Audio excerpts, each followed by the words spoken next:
I have a message for the people of Lebanon. Israel's war is not with you. It's with Hezbollah. For too long, Hezbollah has been using you as human shields. It placed rockets in your living rooms and missiles in your garage.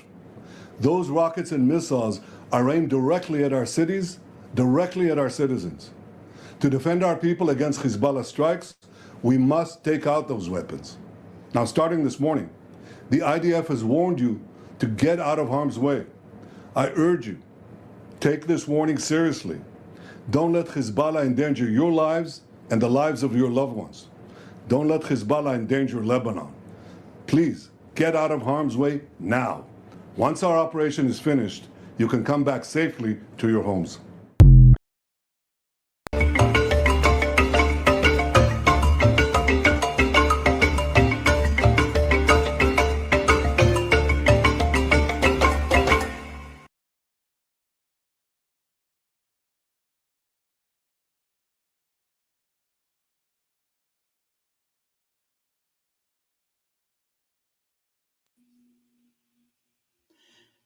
Hello, welcome.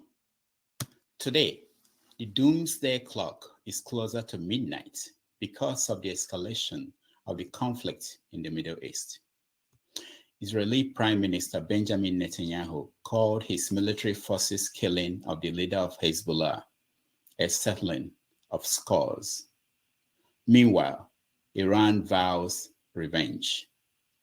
The US President Joe Biden is weak and helpless. The rest of the world is on the edge. It is 5:30 p.m. in Lagos, Nigeria, 12:30 a.m. in New York City, 4:30 p.m. in Abidjan, Ivory Coast, and 7:30 p.m. in Nairobi, Kenya. Wherever you are joining us, welcome to another episode of 90 Minutes Africa. My name is Rudolph Okonkwo.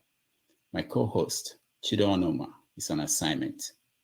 On our show today, your favorite, Dr. Franklyne Ogbunwezeh, will help us analyze Nigeria today and what the future holds for the most populous country in Africa. As the 79th United Nations General Assembly rounds up in New York City, lawyer and consultant Dr. Franklyne Ogbunwezeh will give us from his vast insights on matters of the West and the rest of us as it concerns Israel, the Palestine, the war in Sudan, Boko Haram, and IPOB in Nigeria, including the Igbo agitation for fairness in the Nigerian Federation, and a lot more. So please join us in welcoming to the show, Dr. Franklyne. So, welcome. Well, thank you, Rudolph, for having me. And good evening to our viewers from everywhere. I'm glad to be back once again. It's wonderful to have you. A lot of people are looking forward to this conversation because that's what we have here, conversation with interesting people, insightful individuals like you. So let me start with the situation today in the Middle East, or around the world, really.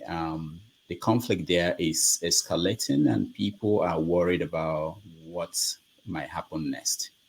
What are you reading? What are you seeing from where you are? Well, to be honest with you, I have never been more afraid of the state of world affairs like I am today.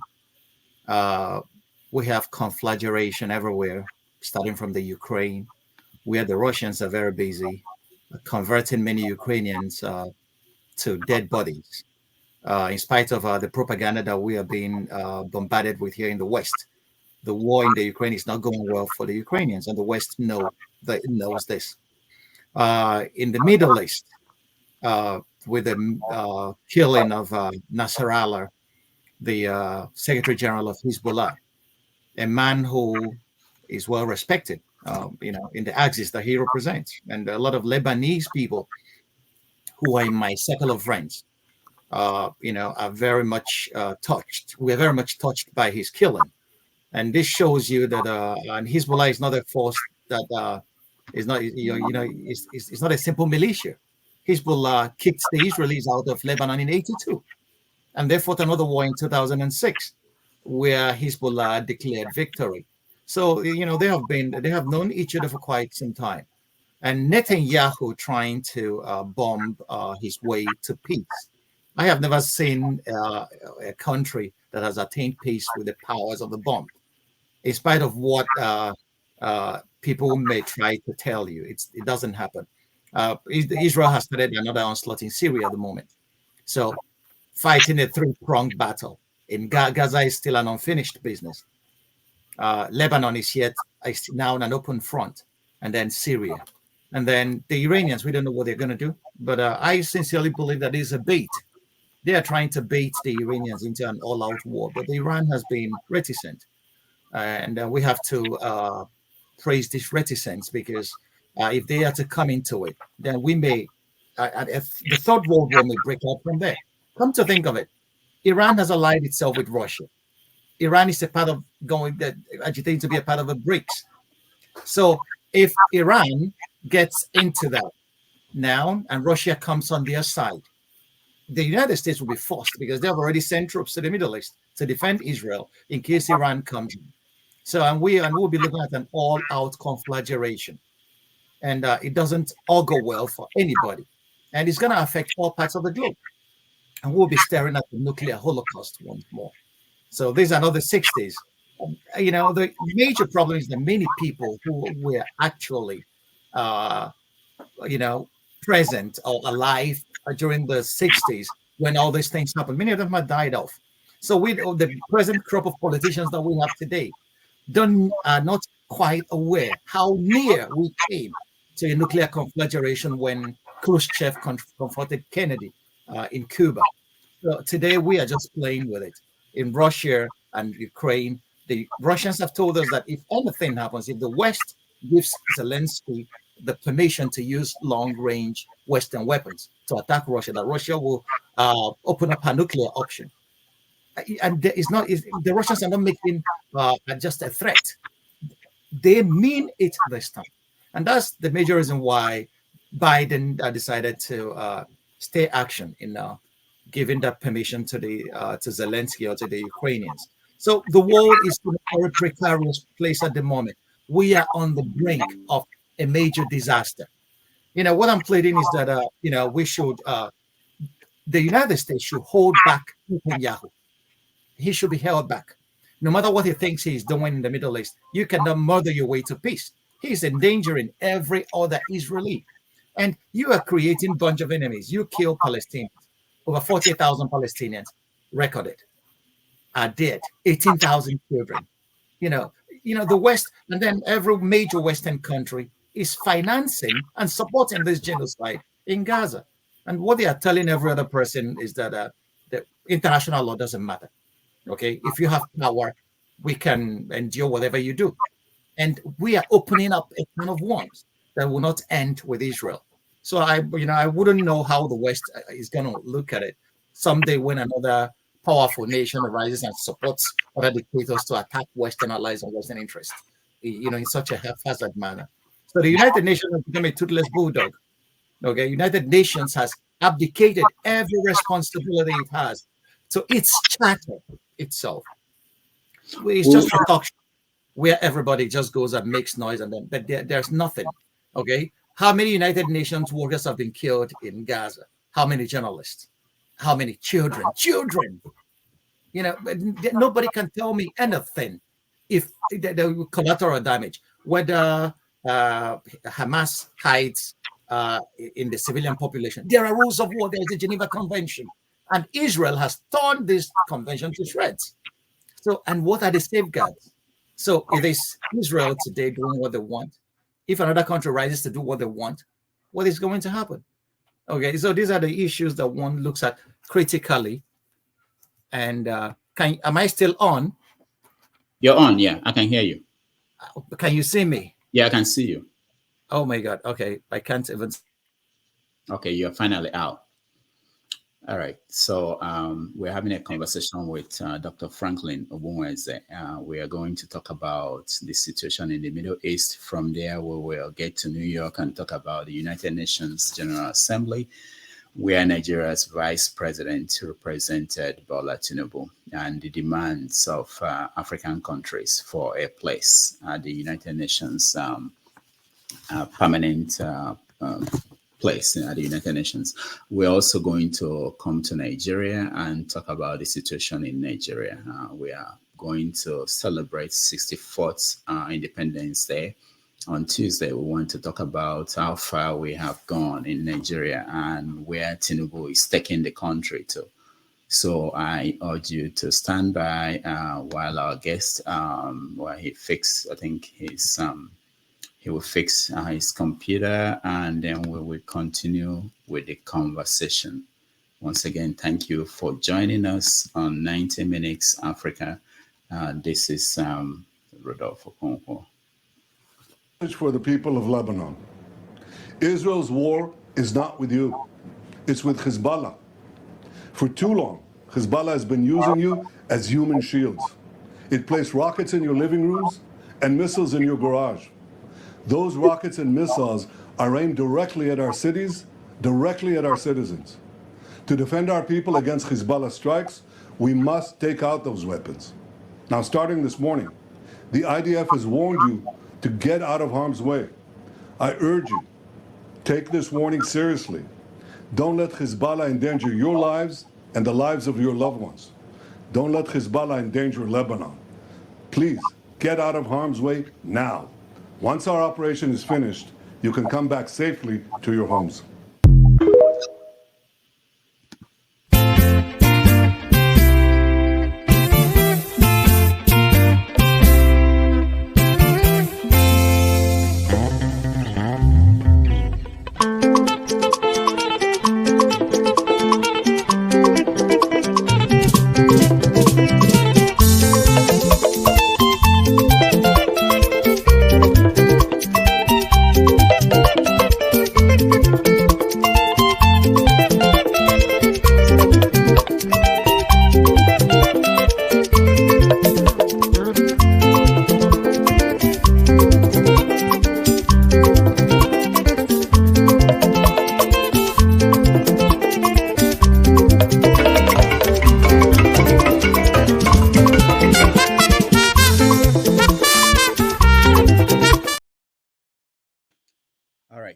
Welcome back.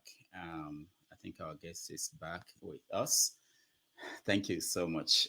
I know it happens. Technology sometimes they fail us. So you were talking about. I think I wanted to know what you were talking about. United Nations being helpless, and I wanted to know from you, what do you think about the role that America is playing in all this? Oh, you're muted. Can you unmute yourself?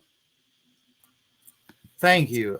The role of the United States, everybody, the rest of the world is on one side, and the United Nations and the United States and Israel are the ones that have vetoed almost every United Nations resolution on Palestine.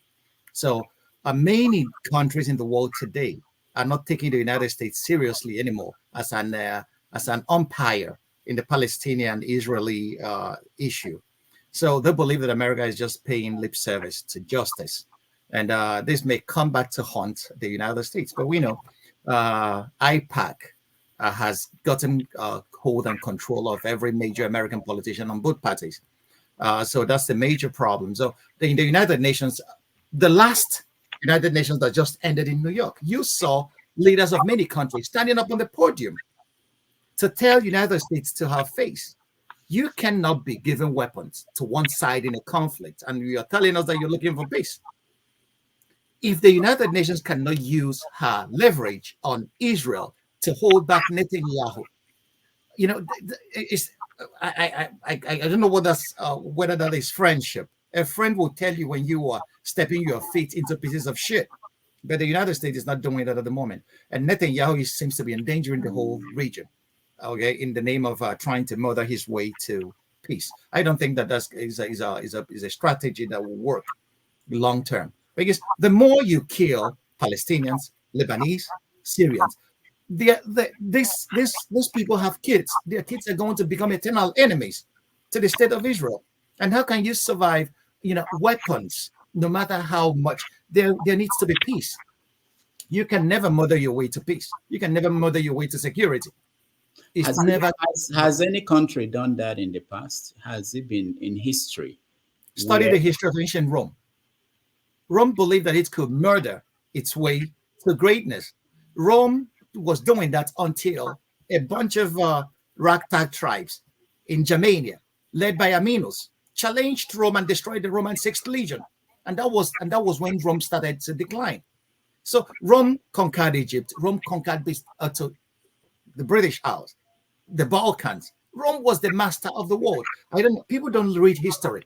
Everything that the United States is doing today, Rome has done it and excelled, using brutality to imprison and peoples and nations and tongues and what have you.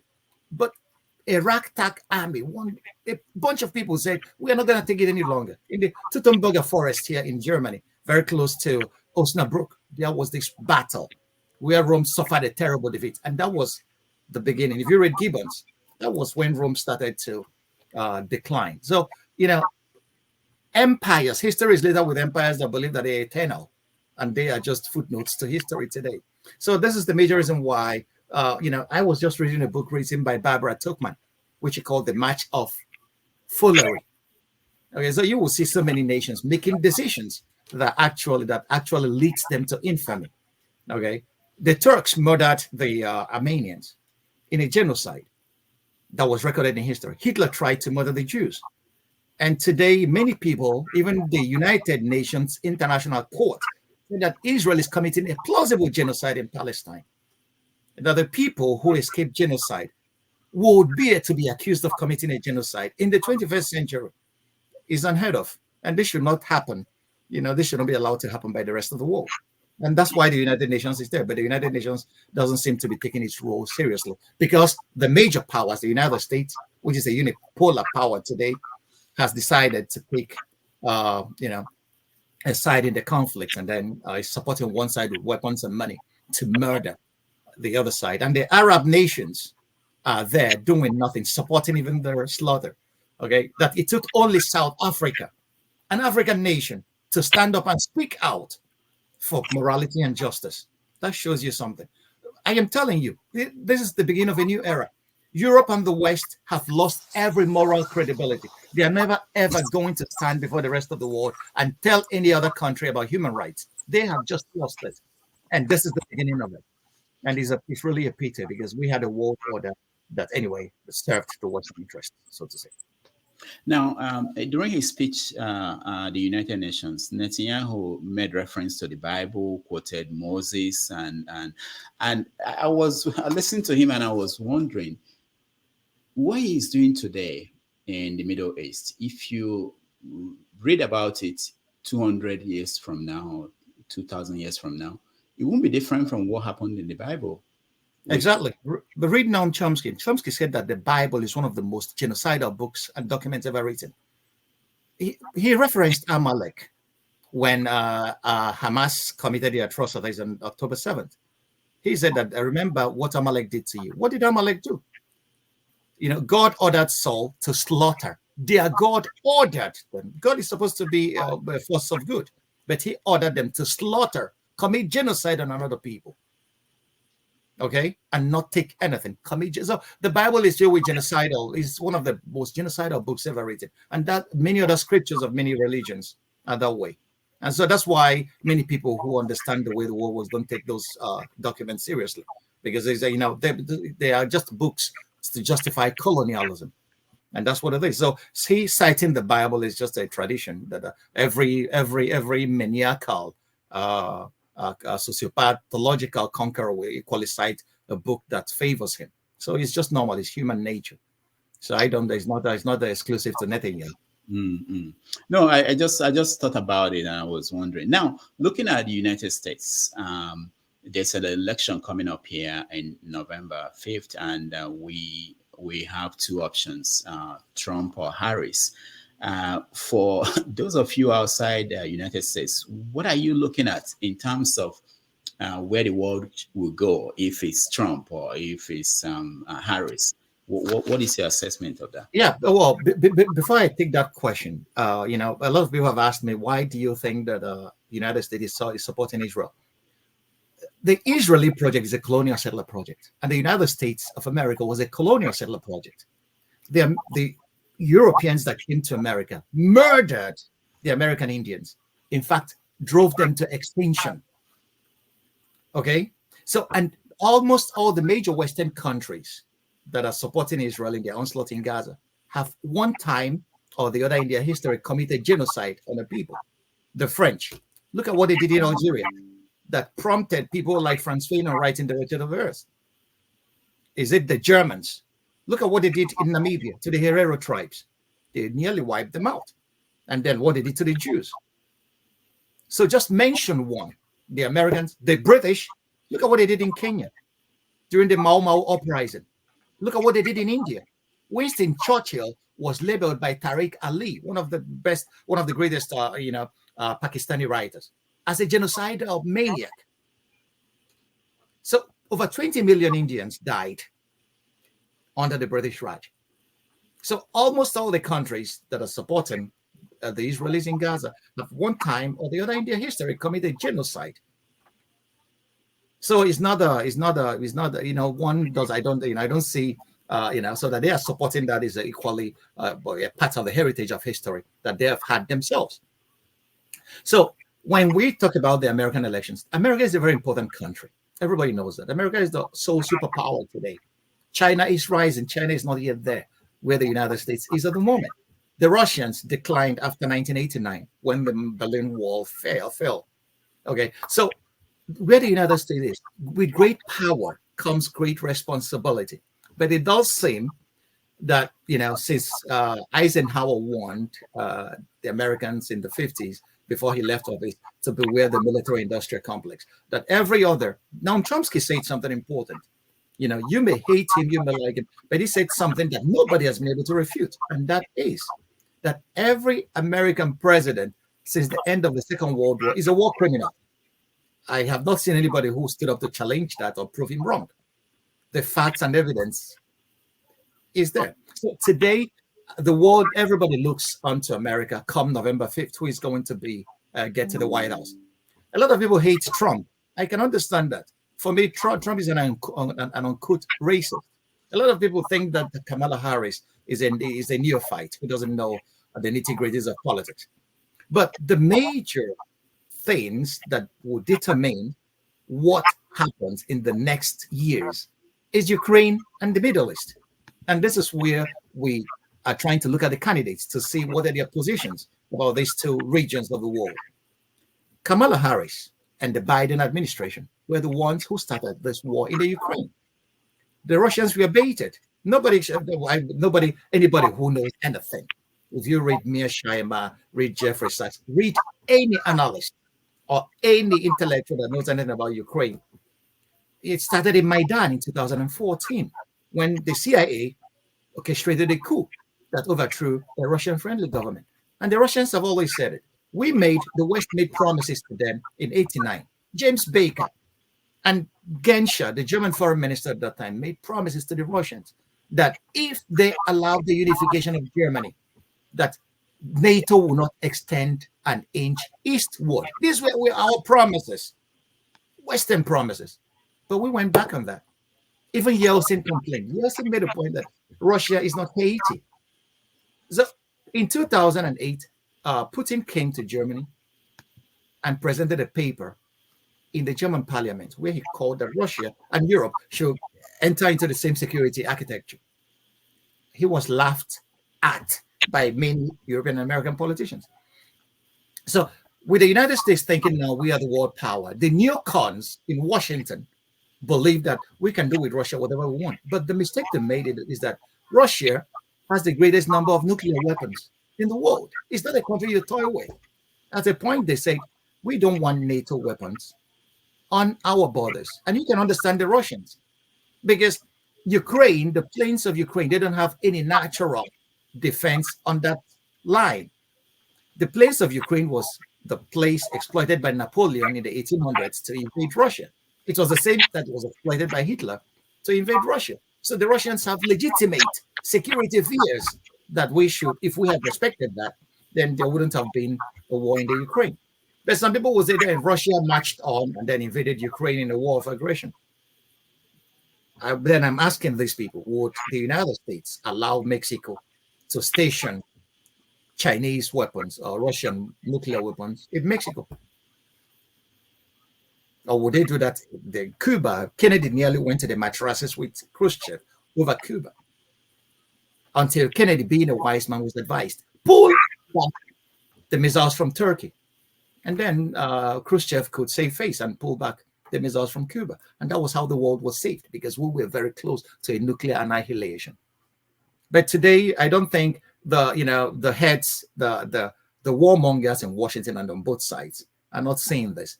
I don't want my children dying in a nuclear holocaust.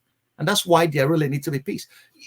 Europe and America, they convoke a peace conference in Geneva without the major party to the war, without the Russians. How does that work? Okay, if you're talking peace, that was one thing that made me support Obama in 2008. He said, we will talk to our enemies. We will negotiate with even Iran without preconditions. And he did that. And he reached an agreement and he ran a nuclear deal, which Trump tore when he got to office. So a lot of people don't follow these chronologies that, to see how politics could be used as a force for good. So Ukraine and the Middle East are the two burning points that could lead to major catastrophes if not well handled. And I doubt that the Democrats are, about to do anything to Ukraine. All of them support Israel. They don't care about what Israel does with the Palestinians. Even if it's genocide or ethnic cleansing, they don't care. They support Israel, what may.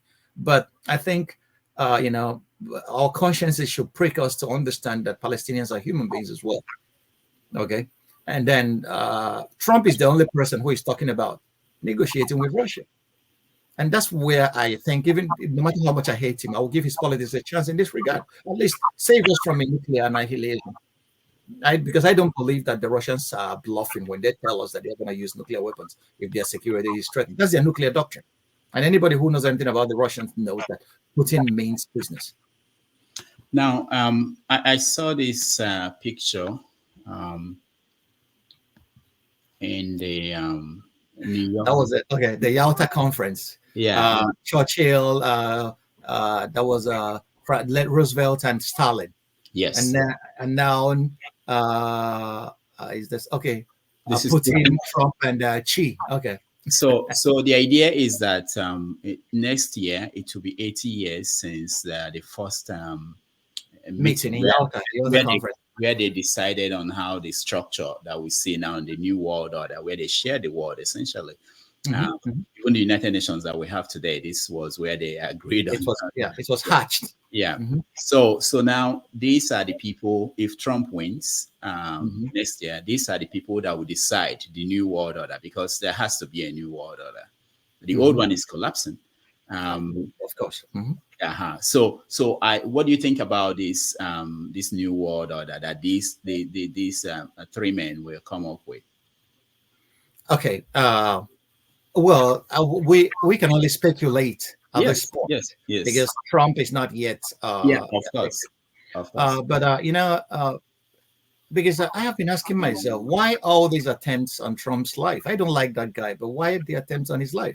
Is it engineered, or is somebody actually trying to eliminate him? And if somebody is trying to eliminate him, then that's a big deal. And it's a big deal because he represents a danger to some interests. Whatever that interest is, I don't think that a politician should be eliminated because of his political views. He should be voted out. If people don't like him, they should vote him out. That's what democracy is all about.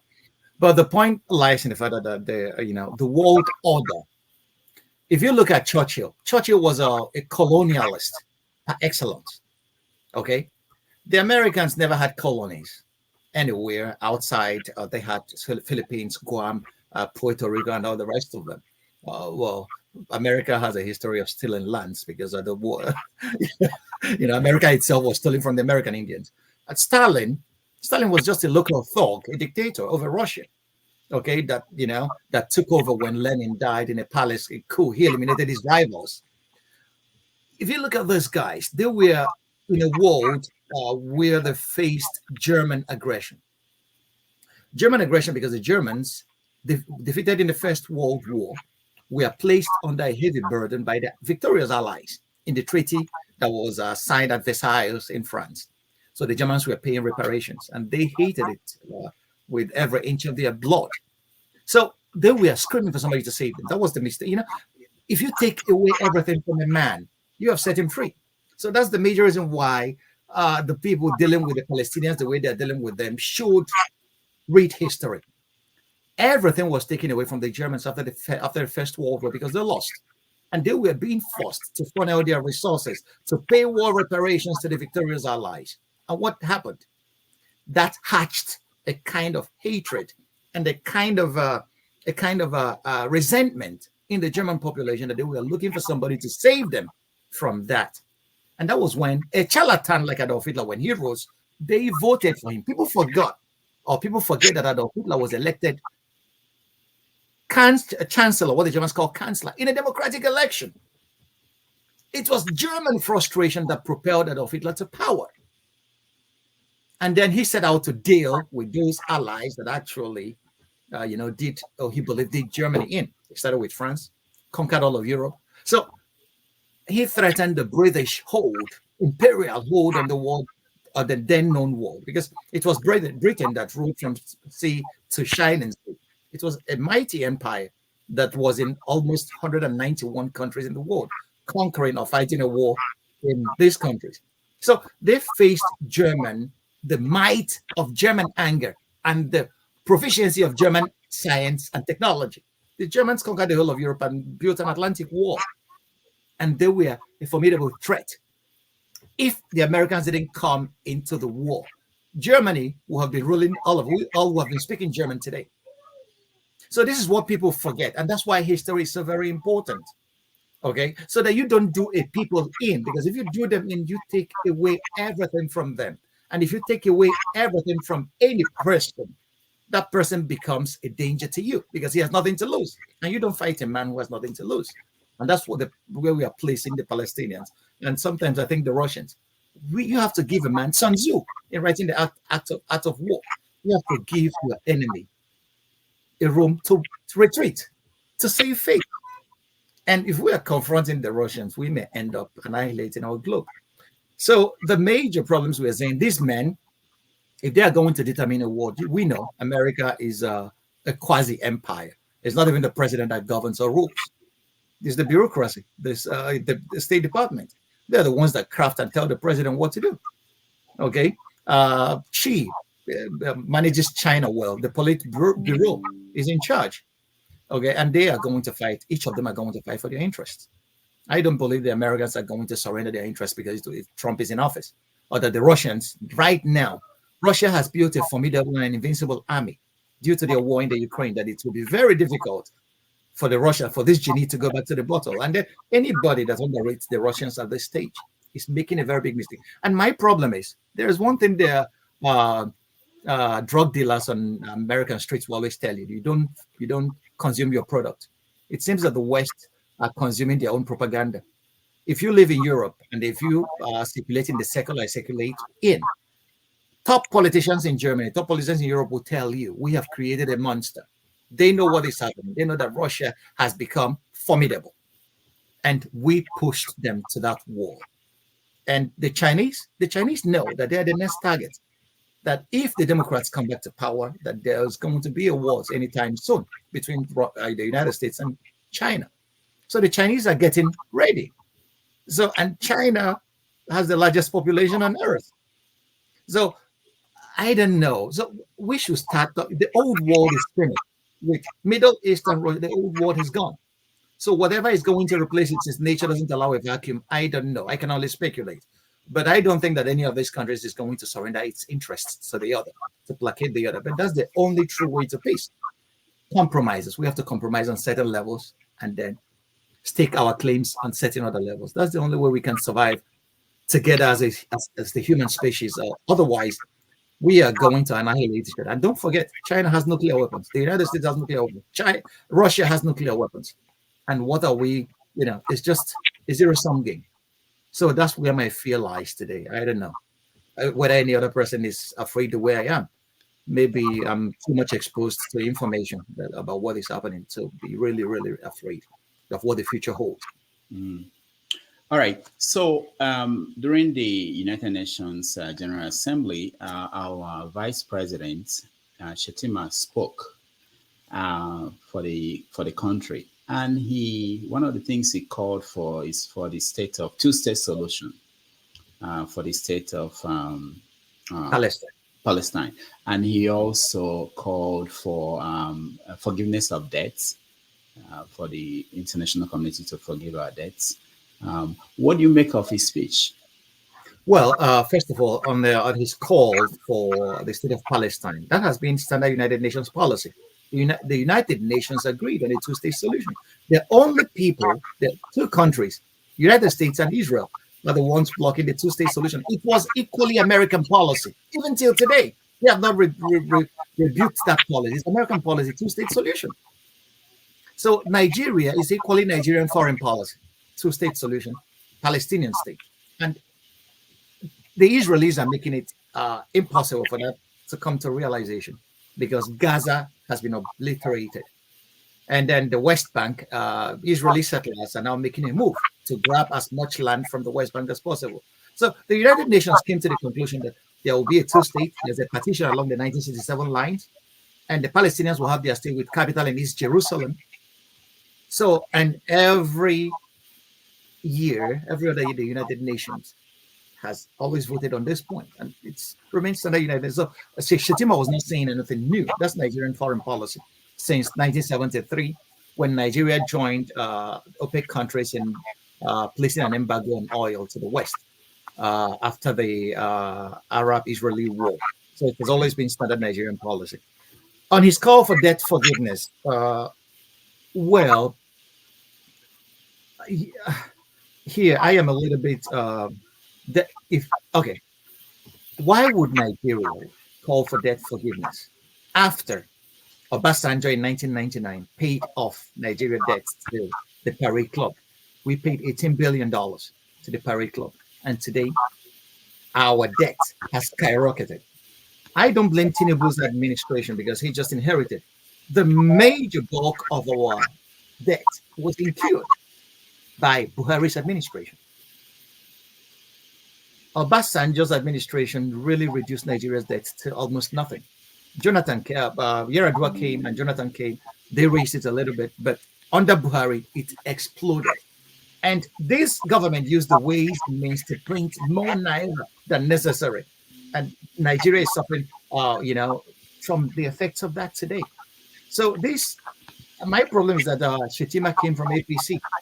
APC is the same government that ran up these debts to where they stay. So why are they now running around pleading for debt forgiveness? What if the debts are forgiven? What are they going to do with it? So that's the major problem. But on the other hand, there was this movement that called for reparations to African Americans. It's equally a movement that Abiola championed while he lived. Okay, so Africa has equally suffered a lot at the hands of the West. And then, this when you start talking about the West and the rest of us, people will say, when I start making this case, they say, does Africans don't have agency? Well, if you know the weight of imperial history and colonial history, you will know, but anybody that's making the argument of agency will have to take 2 steps backwards to actually appraise his analysis. Africa has actually suffered a lot, and Africa is still suffering the effects of colonialism. Okay, every country in Africa was created by the colonial masters, apart from Ethiopia. Every other country, we were creatures of imperial convenience. That's why our borders are on straight lines. That's the only place in the world that happens. People will equally say, after all, Germany was created by the Romans. Yes. Okay. And the amount of resources that has been taken out of this continent is still being taken out of this continent today. I was in an argument with somebody, and I told him that what African leaders told is peanuts in comparison to what is being taken out of Africa by the West every other day. Go to Congo and see what is the genocide happening there. Over 5 million Congolese are dead at the moment. Okay, and nobody talks. You don't even hear anything about it in the Western media. The Sudan, there's a genocide going on in the west of Sudan, in the Darfur area, due to the power struggles between the MSM, and the rapid RSF there. So nobody, it doesn't make any, and Africa is still suffering the effects of the ecological devastation due to global warming, which we contribute only 0.4% to. But we are suffering the maximum effects of it all. So it's callous for any Nigerian president to go to the world today and ask them for debt forgiveness. But debt forgiveness is what the West should actually consider, if they in the spirit of ecological justice. Okay, so now, that's the way. I wanted you to talk about the other issue he raised, which was Africa should get 2 places on the United Nations Security Council, permanent places with veto power. Would that happen? It's not going to happen. Nobody's taking that seriously. The United Nations, as I see it now, is going the way of the League of Nations. Before the Second World War, the League of Nations is what the United Nations is today. It's modeled after that blueprint. The League of Nations stood there when the Mussolini invaded Ethiopia. And I remember the brilliant speech delivered by Emperor Haile Selassie, where he asked the world, what should I tell my people? That a nation is coming to invade my country, that my country should become his colony. And the world kept quiet. And that was the beginning of the end for the League of Nations. So the United Nations is going the way of the League of Nations. So Nigeria wanting, Africa wanting a place. Africa should let that thing implode, because it's imploding on its own weight. The Americans have made sure that the United Nations is going to implode. And that's why there's going, the possibility of a war is nearer than ever. Because some countries in the global south, together with Russia and China and India, have seen the United Nations is not working for them. They're from BRICS. They have seen that the world order that was created at the Bretton Woods in the 1940s, 44, after the Second World War, towards the end of the Second World War, was used to enthrone the American dollar as the primary currency. And the United States have used this currency, the power of this currency, with the power of their military, to enslave almost all the countries on the surface of the globe. So they want out. And now, because of that, that's why the United States is bent on weakening Russia, because Russia is the major driver of BRICS. And after Russia is China, because these are the major planks of BRICS. So this is what is happening. So the United Nations has lost every moral credibility.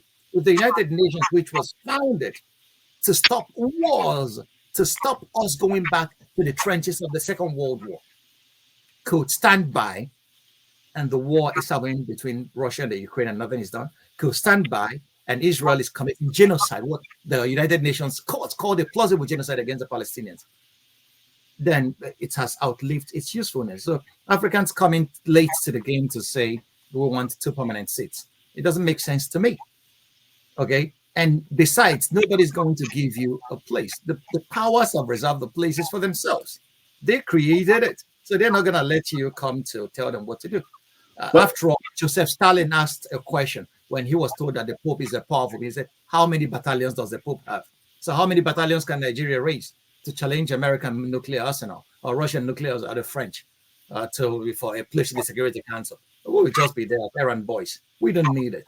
We should come home and face internal problems and revamp our education and try to create what America created, like DAPA, where we should channel and harness the powers of science and technology to develop our country. When we get there, where India and China is today, the world will take us seriously. We don't need to go and ask them, you must. It's just like a beggar coming to, you can never be on an equal pedestal with the man you are begging to forgive you your loans.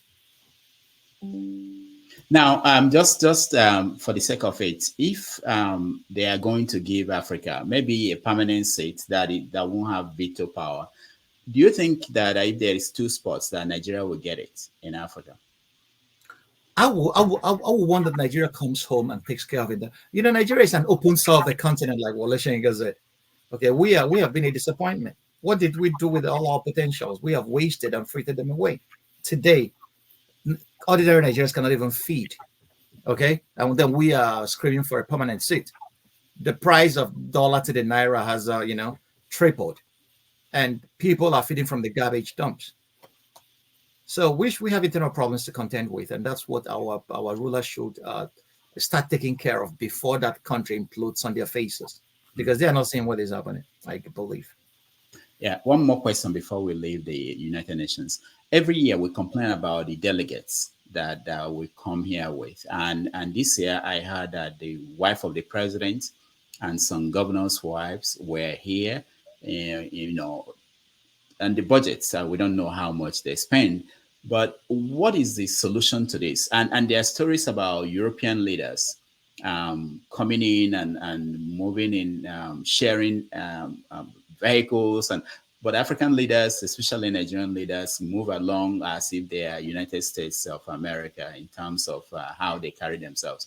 What should we do to change that approach to conferences, not just United Nations conference, but when they go to other conferences, they carry themselves the same way? Well, when Chino actually said that the trouble with Nigeria's leadership, he added a caveat there that many people don't even mention. He said that that is the failure of Nigerian leaders to rise to the responsibility of personal example. Okay, so how can people be frugal with resources when the president is very busy buying a new jet, and people are hungry, and he's bought a yacht? Okay, and they're building a $21 billion naira mansion for the vice president, as if to say that he is homeless. So every other person takes a cue from the president, and then they come and fritter resources away. And then, I don't know. A friend of mine said there's something wrong with the black man. I said, it's not true. Okay. In Europe, people are bound to fritter resources if you give them the opportunity. If the laws have teeth, people will stop doing that.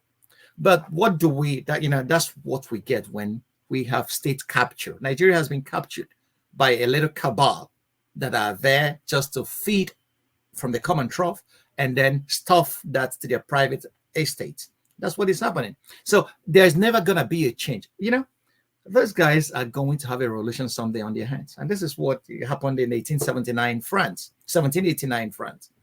Okay. The people were dying of hunger, and allegedly Marie Antoinette was reported as saying that if they don't have bread, they should eat cakes. Okay, and that resulted in the people storming the Bastilles and then cutting off the head of the French nobility. And we have real echoes of that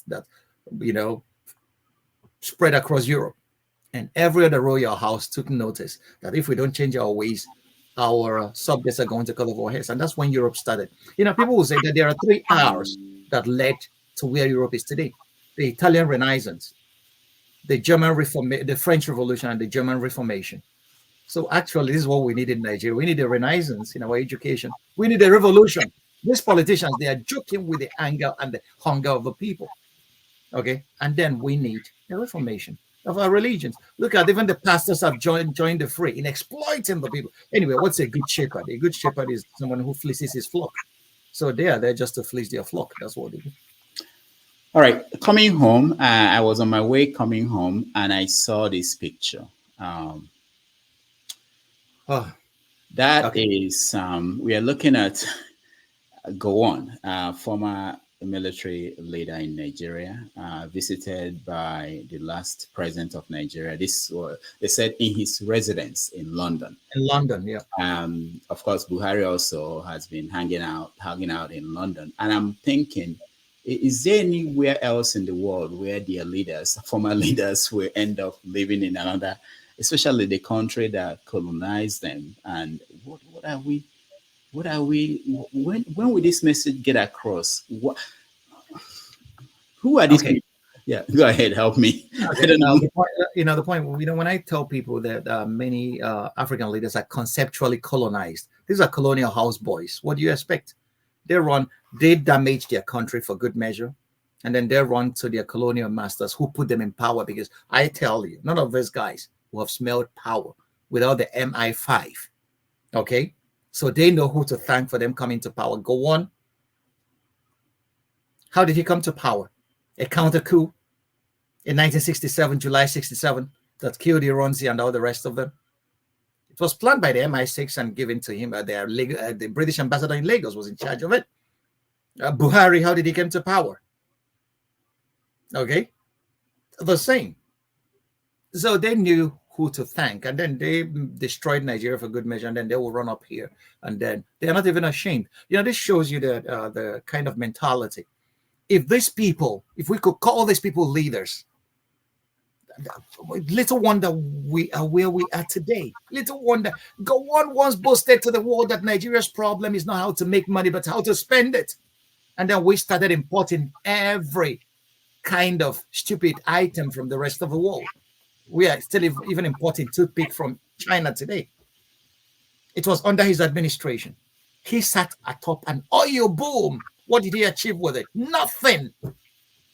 Nothing. Are you talking about Buhari? Don't get me started. This guy was praised. I had to go to war with my bosom friend Pius at this army of blessed memory because of Buhari. Pius was supporting me, and I told him that this guy, we have seen his first incarnation as a military leader. What did he achieve? Imprisoned Tunde Thompson and Ndokera, but journalists for reporting what the truths were. Killing Ogedemwe and Bartholomew Owo with a retroactive decree. Left Nigerian economy in shambles. That even his inner circle decided to overthrow him. And then they told us he was incorruptible. Was Shagari not incorruptible? But he was the one that superintended over crooks like Umar Diko and his presidential task force on rice. And then they thought he's incorruptible. When he came to power, Nigeria has borrowed more money. Okay? The guys around him were very busy stuffing their pockets with our money. And this guy would just stand up and come. He made a promise during campaigning that he will cancel health safari if he becomes president. Now, what happened when he became president? He comes to London to treat his ear infection. And he's not even ashamed. Telling the whole world that the health minister in my country, I have passed a vote of no confidence on it. An African leader. And these are the people we'll call leaders. And tomorrow they will call him a statesman. And then if anybody criticizes him, his brothers in the north will say, he's our brother. You're correct. Africa, we have a long way to go with this kind of mentality. And it's shameful. Angela Merkel governed Germany for 16 years. He retired. People don't see him in public anymore, but he's quietly in his village in Germany because he made sure that his charge was wonderful when he left. Caesar Augustus said, I met Rome a city of bricks and I left it a city of marble. Which of the Nigerian leaders can make such a statement? So that brings us to Tuesday, when Nigeria will celebrate a 64th independence anniversary. The president has promised that it's not going to be a big celebration, low key. What is your assessment of Nigeria at 64? A 64-year-old baby. Anyway, Nigeria is not too old. All the countries we are looking up to, we know Africans, we have a tendency of being in a hurry. Almost all the countries we are comparing ourselves with took time, actually, to get to where they are. America is 270-something odd years today, and America didn't become a world power from day one. They had their teeth in problems. But my problem is that we don't need to reinvent the wheel. That's where Nigerian leadership failed. We need to look at other countries. Singapore did that. And Singapore is a first-rate, first-world nation. The Indians did that. Reformed their education. The Chinese did that. Reformed their education. Although China is a very ancient civilization, China and India are ancient civilizations. But after colonialism with the British, and China, after the Opium Wars, reformed itself. And when Mao came to power, although Mao was a dictator who was accused of killing many Chinese people, but he led at least an agricultural revolution. Let us feed ourselves first. Which Nigerian leader can say that he has established or introduced a reform in any sector that has continued and led Nigeria to being self-sufficient in anything? None. Obasanjo introduced OFN in 1977, Operation Feed the Nation. And many people accused Obasanjo of diverting the funds to his own personal farms, OFN, Obasanjo Farms Nigeria. Okay, so, and these are the kind of things we see. Which Nigerian leader has a policy that we could still look back to and say that this led us a bit farther where others could build on? None. Ajokuta Steel has not produced a single steel, but it has been a beehive of the greatest amount of corruption ever. Nigeria had 4 refineries, non-refined crude in our backyard. But if you look at the fact that Biafran scientists were refining crude oil in the bushes during the war under heavy bombardment, but today in peacetime, Nigeria could not refine petroleum. And then NNPC has to borrow money to buy 20% stake in Dangote's refinery. And even at that, they are trying to, hinder Dangote from refining and then getting crude, refined petroleum products to Nigerians. So this shows you that the cabal that has gotten hold of Nigeria is not interested in letting go anytime soon. Only Nigerians. Shakespeare said it. The bondsman in his hands lies the keys to cancel his captivity. Nigerians, when the day they get fed up, they are the ones to rise up and take back their country. Because these guys in power, they are not ready to do anything. They don't even know what to do with the power they have. That's the major problem. And then if you're not a praise singer, you are a target for them. If you criticize the president, his hangers-on would lynch you, literally. So this is, and how can a country develop with such a mindset? Everybody's waiting for an opportunity to steal. That leads me to the local government elections. If you think that the president is terrible, watch what is happening at the grassroots. And then that will just open your eyes that there is a rotten bucket all through. Okay, sorry. We'll get to that. But I would like you to touch on Tinubu, his stewardship. It appears as if these days all he says is, trust me, give me more time. I'm taking care of things that started before I came in. Things will be better. And things are continuing to be worse for people. The exchange rates, interest rates, everything is really getting to the point that I don't know how people are surviving. So what is your assessment of what he's doing? Could that be a surprise that 2 years from now, the country will be in a better place as he's promising? Before the elections, I wrote an article that was published in Premium Times that I pity whoever is going to take over from Buhari as Nigeria's president. Because the indices were already there. The economy was in shambles, that Nigerians are going to suffer. So Tinubu, he contributed, he was a part of the problem because he was a part of the government, APC. They were the guys cheerleading Buhari. They were the guys that told us that Buhari was working. They were the guys that told us to trust Buhari, and now he's repeating the same mantra again. Trust him with what? I stated here in your program, give Tinubu 100 years, he will not know what to do with Nigeria. He doesn't have the capacity or the competence to govern Nigeria. Anybody challenge me on the indices. It's nothing personal. Tinubu cannot revive Nigeria. Tinubu doesn't have what it takes. He doesn't even know what to do with the country. He's very busy battling his own challenges, personal and health challenges. He has no idea where to start with Nigeria. So anybody who is waiting and trusting him, okay, tell me, his first 100 days in office, which policy has he introduced to stem the inflation in the country, or to hold back on the downward slide of the naira? You came to power. The first thing you did without any plans, I'm going to remove subsidy because your IMF cheerleaders and those guys you met at Chatham House told you that you must do that as a reason, as a ground for you to come to power, and you did it without even knowing that the words of a president could cause the stock market to rise and crash. And what happened? Okay, the forces that are hell-bent on making a buck out of every bad situation in Nigeria took over. And then he's overwhelmed. Tinubu is overwhelmed. Buhari was very busy sleeping, and his aides and lieutenants were very busy, portioning Nigeria to their private estates. Tinubu doesn't have what it takes. I will repeat this. Even he sits before me, I will tell him, you don't have what it takes to govern Nigeria. So those that... Hold on. He's going to reshuffle his cabinet. Okay. Some people are saying that it's an acknowledgement that the people he has there right now, that they don't have what it takes. So he's trying to find new people that will move the country forward, the way they say it in Nigeria. You don't think that he could find the right people? It's not even about finding the right people, but finding what are his agenda. The president has to set the tone, and then you find people to do your bidding. So if you don't have, look at it there. Nigeria has been hijacked. Okay, what is the opposition doing? Anytime I hear anybody criticize Tinubu, they take it personal. It's a personal thing.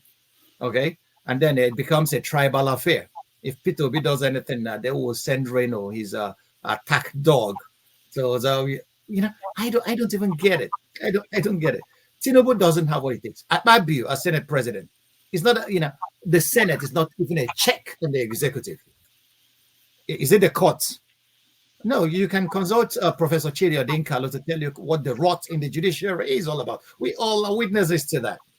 So Nigeria has been captured at every tier of governance. Nigeria has been captured by people who don't even know what to do with power. They are just there, making sure that money keeps on lubricating their hands.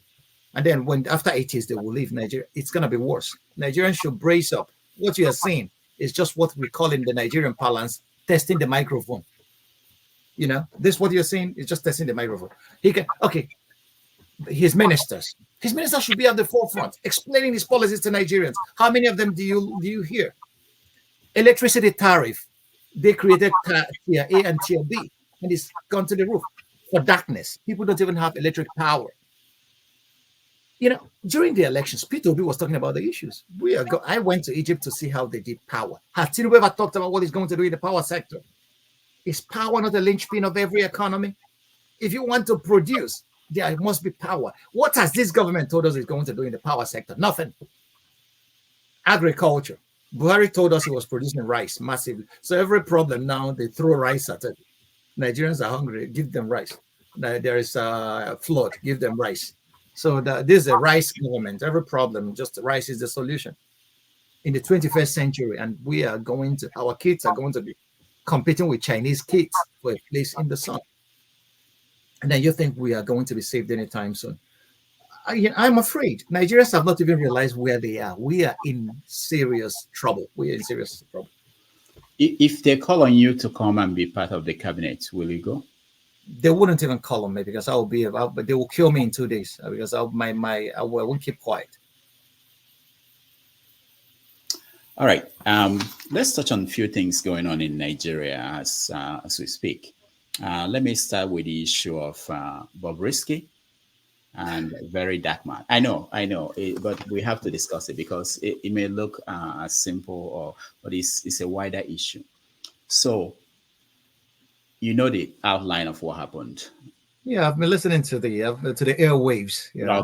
Okay. So a leaked audio from someone who they believe is Bobrisky said, "I was not locked up in prison. I was kept in an apartment," and that led to several things.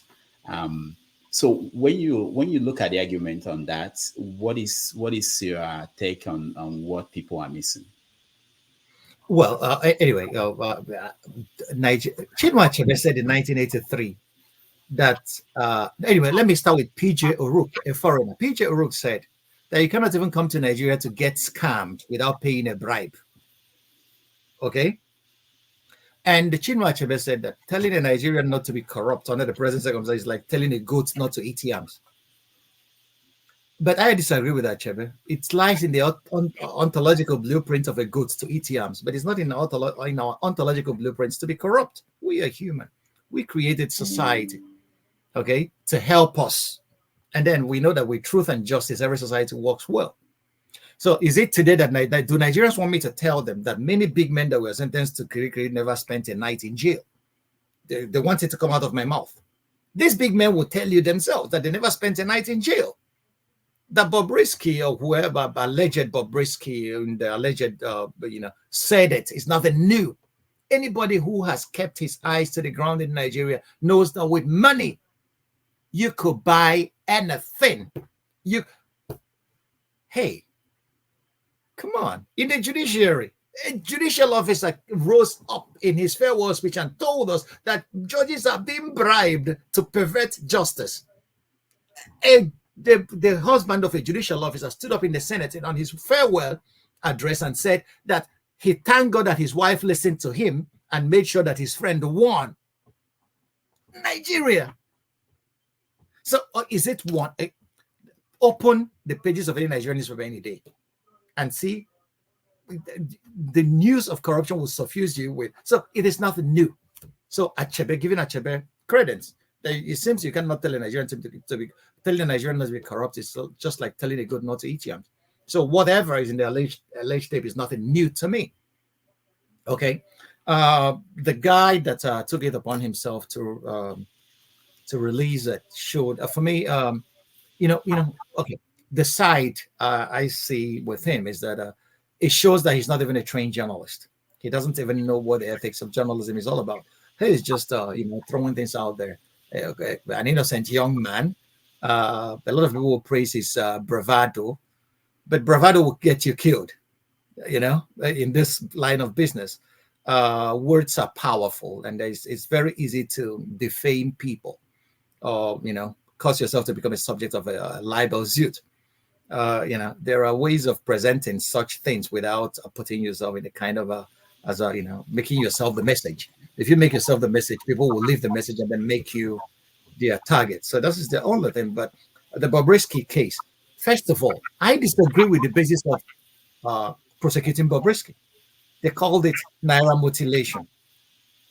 This has been a part of our culture for ages. People have always sprayed money to artists in appreciation of their art. We see that in dances, in in tradition. So this has been a way, this has been sustaining local economies. A lot of people go out on Saturday, play songs, play music, and then they have always depended on that. And the EFCC called it mutilation of Naira. We should make our Naira stronger. We should make our money. So, and Nigerians are smart. Many of them go to occasions today and then they change Naira to dollar and then they are spraying. So would EFCC arrest them for spraying currencies? No, dollar is not your currency, so you don't have any jurisdiction over it. So the basis of convicting the guy, they call it Nigerian law, but there are a lot of laws in our books that really need to be reviewed. The big fishes that have embezzled funds in Nigeria, many of them are still walking the street. Yaya Bello is still challenging the EFCC to a tug of war. Has he been arrested? But, because Bobrisky is a cross-dresser, and then anybody, but Nigerians love such things. Let's do him in. But the basis of arresting that guy for me is one of the silly laws that we have in our books. And that shouldn't be the purview of the EFCC. So that today people are accusing, he said in the leaked tape that he didn't spend a night in jail. It's nothing new. There are some politicians that have been in prison in Nigeria that never spent a night in jail. They were given quarters where they were treated like kings. The power of we spoke. Yeah, I want you to talk about defamation of character, because there are a lot of our people watching who are in the same business of disseminating information in this new age. What does it mean? How will somebody be guilty of that? Because most people do not know. Well, now here, I think before I say that, I should charge some fee for anybody who wants to know that from me. So if they want him, they should come, and then if not, they should read the relevant sections of the Nigerian Criminal Code. Okay, it's out there. It's out there, and they should learn the ethics of journalism. A journalist it's not anybody who has a camera, a video camera. There are legal implications to words that you say, that you disseminate to the public. There are broadcasting laws. There are laws of journalism. There are relevant laws and statutes in every country, in every jurisdiction where you practice. So you don't just open your mouth and say anything. Some people will say there are in some jurisdictions where truth is a defense for defamation. And there are some jurisdictions where they are not. So it depends on the jurisdiction where the relevant laws that apply there. So Nigerians should be very, very careful. Don't make yourself the message. And this is why, before journalists publish anything, they keep on cross-checking. They get collaborations. They put words in the mouths of, they let their contacts. They ask me for comments. I got this about you. What is your comment on that? And they report it that way. You're reporting the news. You don't make yourself the news. They report it that way. I got this information and I asked him for his, and he said no comment. People say that you got this information, then you reported it, and then you asked for his comment on that. We are going to press. Can we get your comment on that? I've gotten that a lot of times. People call me, hey, we got this about genocide somewhere. What is your comment? If I have to come, I say something. If I don't, I say no comment. But the major problem is that a lot of our young people feel that I can say it, nobody can. No, people can really do things to you. You can really lose your freedom for some years. if you defame somebody without any valid reason. Defamation, it means there's no reason. So for it, so you should cross-check your facts and then what you're delivering. That's what trained journalists do. That's why journalism is not for everybody. People go to school to study these things. Not everybody can sit down and then start moderating, or anybody can sit down and then start writing and then throwing out things. If you want to write your opinion, there are places for that in the newspaper. It's called op-ed. You can state your opinion there, but you don't even there. You're not allowed to defame anybody. Everybody's entitled to his good name, reputation, and character. So if you defame that, the person could seek redress in the court of law. And if you are convicted of that, then the law takes its course, and the law could be sometimes really hard. Now, connecting that to what happened to the Amaka in Canada, I forgot her last name. The sun beggar or whatever. Yes, yeah. So when people come out on a platform like this to speak, what is at stake for them in terms of things they say? Words have meanings. Whatever, every individual, okay, the point is, laws are made to facilitate our, lives together in society. So every society creates its own laws. The woman in Canada that said that she will want to, they reported that she said she will poison every Yoruba and Bini person that she sees. If I am right, it's a reckless statement. There are some jurisdictions where that is protected under free speech. There are some jurisdictions not. But that you have the right to freedom of expression doesn't mean that you should shout fire in a crowded theater. This is the simplest example of that. Somebody who said he's going to poison, a group of people because of where they come from, the tribe or the race they come from, is a racist. And then if he acts on it, then he has a motive, and then he goes on to act on it mens rea and then actus reus, and then that's where the crime comes in. People should watch what they say. You have a mouth doesn't mean that you should mouth out and say anything you want, because those words have consequences, like every action. So the young lady, if she said what was reported, for me, I find it distasteful, and I condemn it to the highest extent possible. Okay, but I heard also that she's now trying to sue Abike Dabiri for $500,000 for whatever. I have not read the suit, so I don't know the particulars of the case. But whatever it is, Nigerians will now see. This is what we see when we try to demonize each other. We saw it during the last election. Bayo Onanuga was using genocidal statements. I said it here once. Even MCO Luomo was telling Igbos not to come out, that if they come out, that they are going to Chokori and the rest of them. There was an Oba in Lagos, Akil, who told the Igbos that they can go to and jump into the lagoon if they don't want, So when people make such reckless statements in a society that is as volatile as ours, so people could take it, it's just, anybody could take it from there and then, start saying anything. And people forget that genocidal statements are equally, you are liable for them. They are criminal.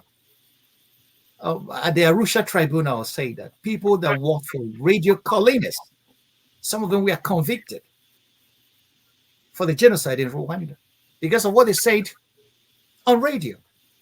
So people forget this because a lot of people don't know. The Arusha Tribunal convicted radio colonists and some people working there for complicity in genocide.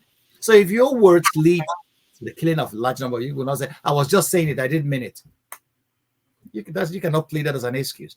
And if you go out to defame somebody, I heard that Femi Falana has threatened the young man, if you don't apologize and withdraw, that I'm going to take it up and clear my name.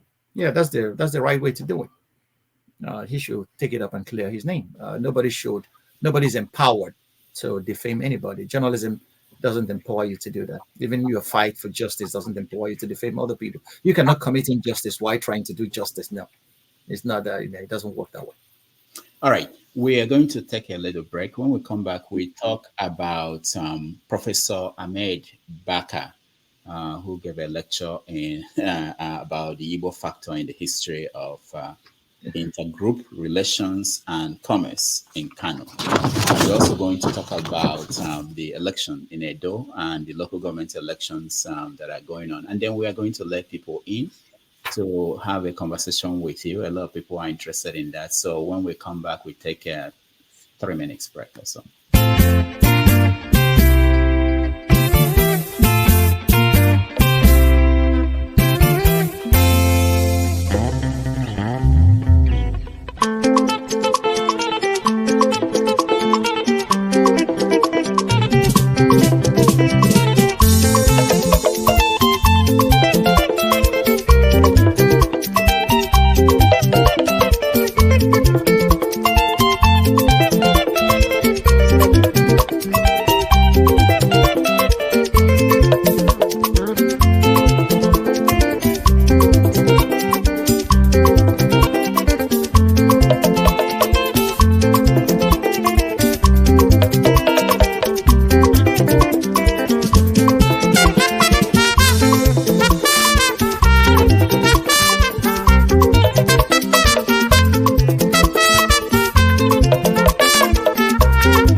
All right.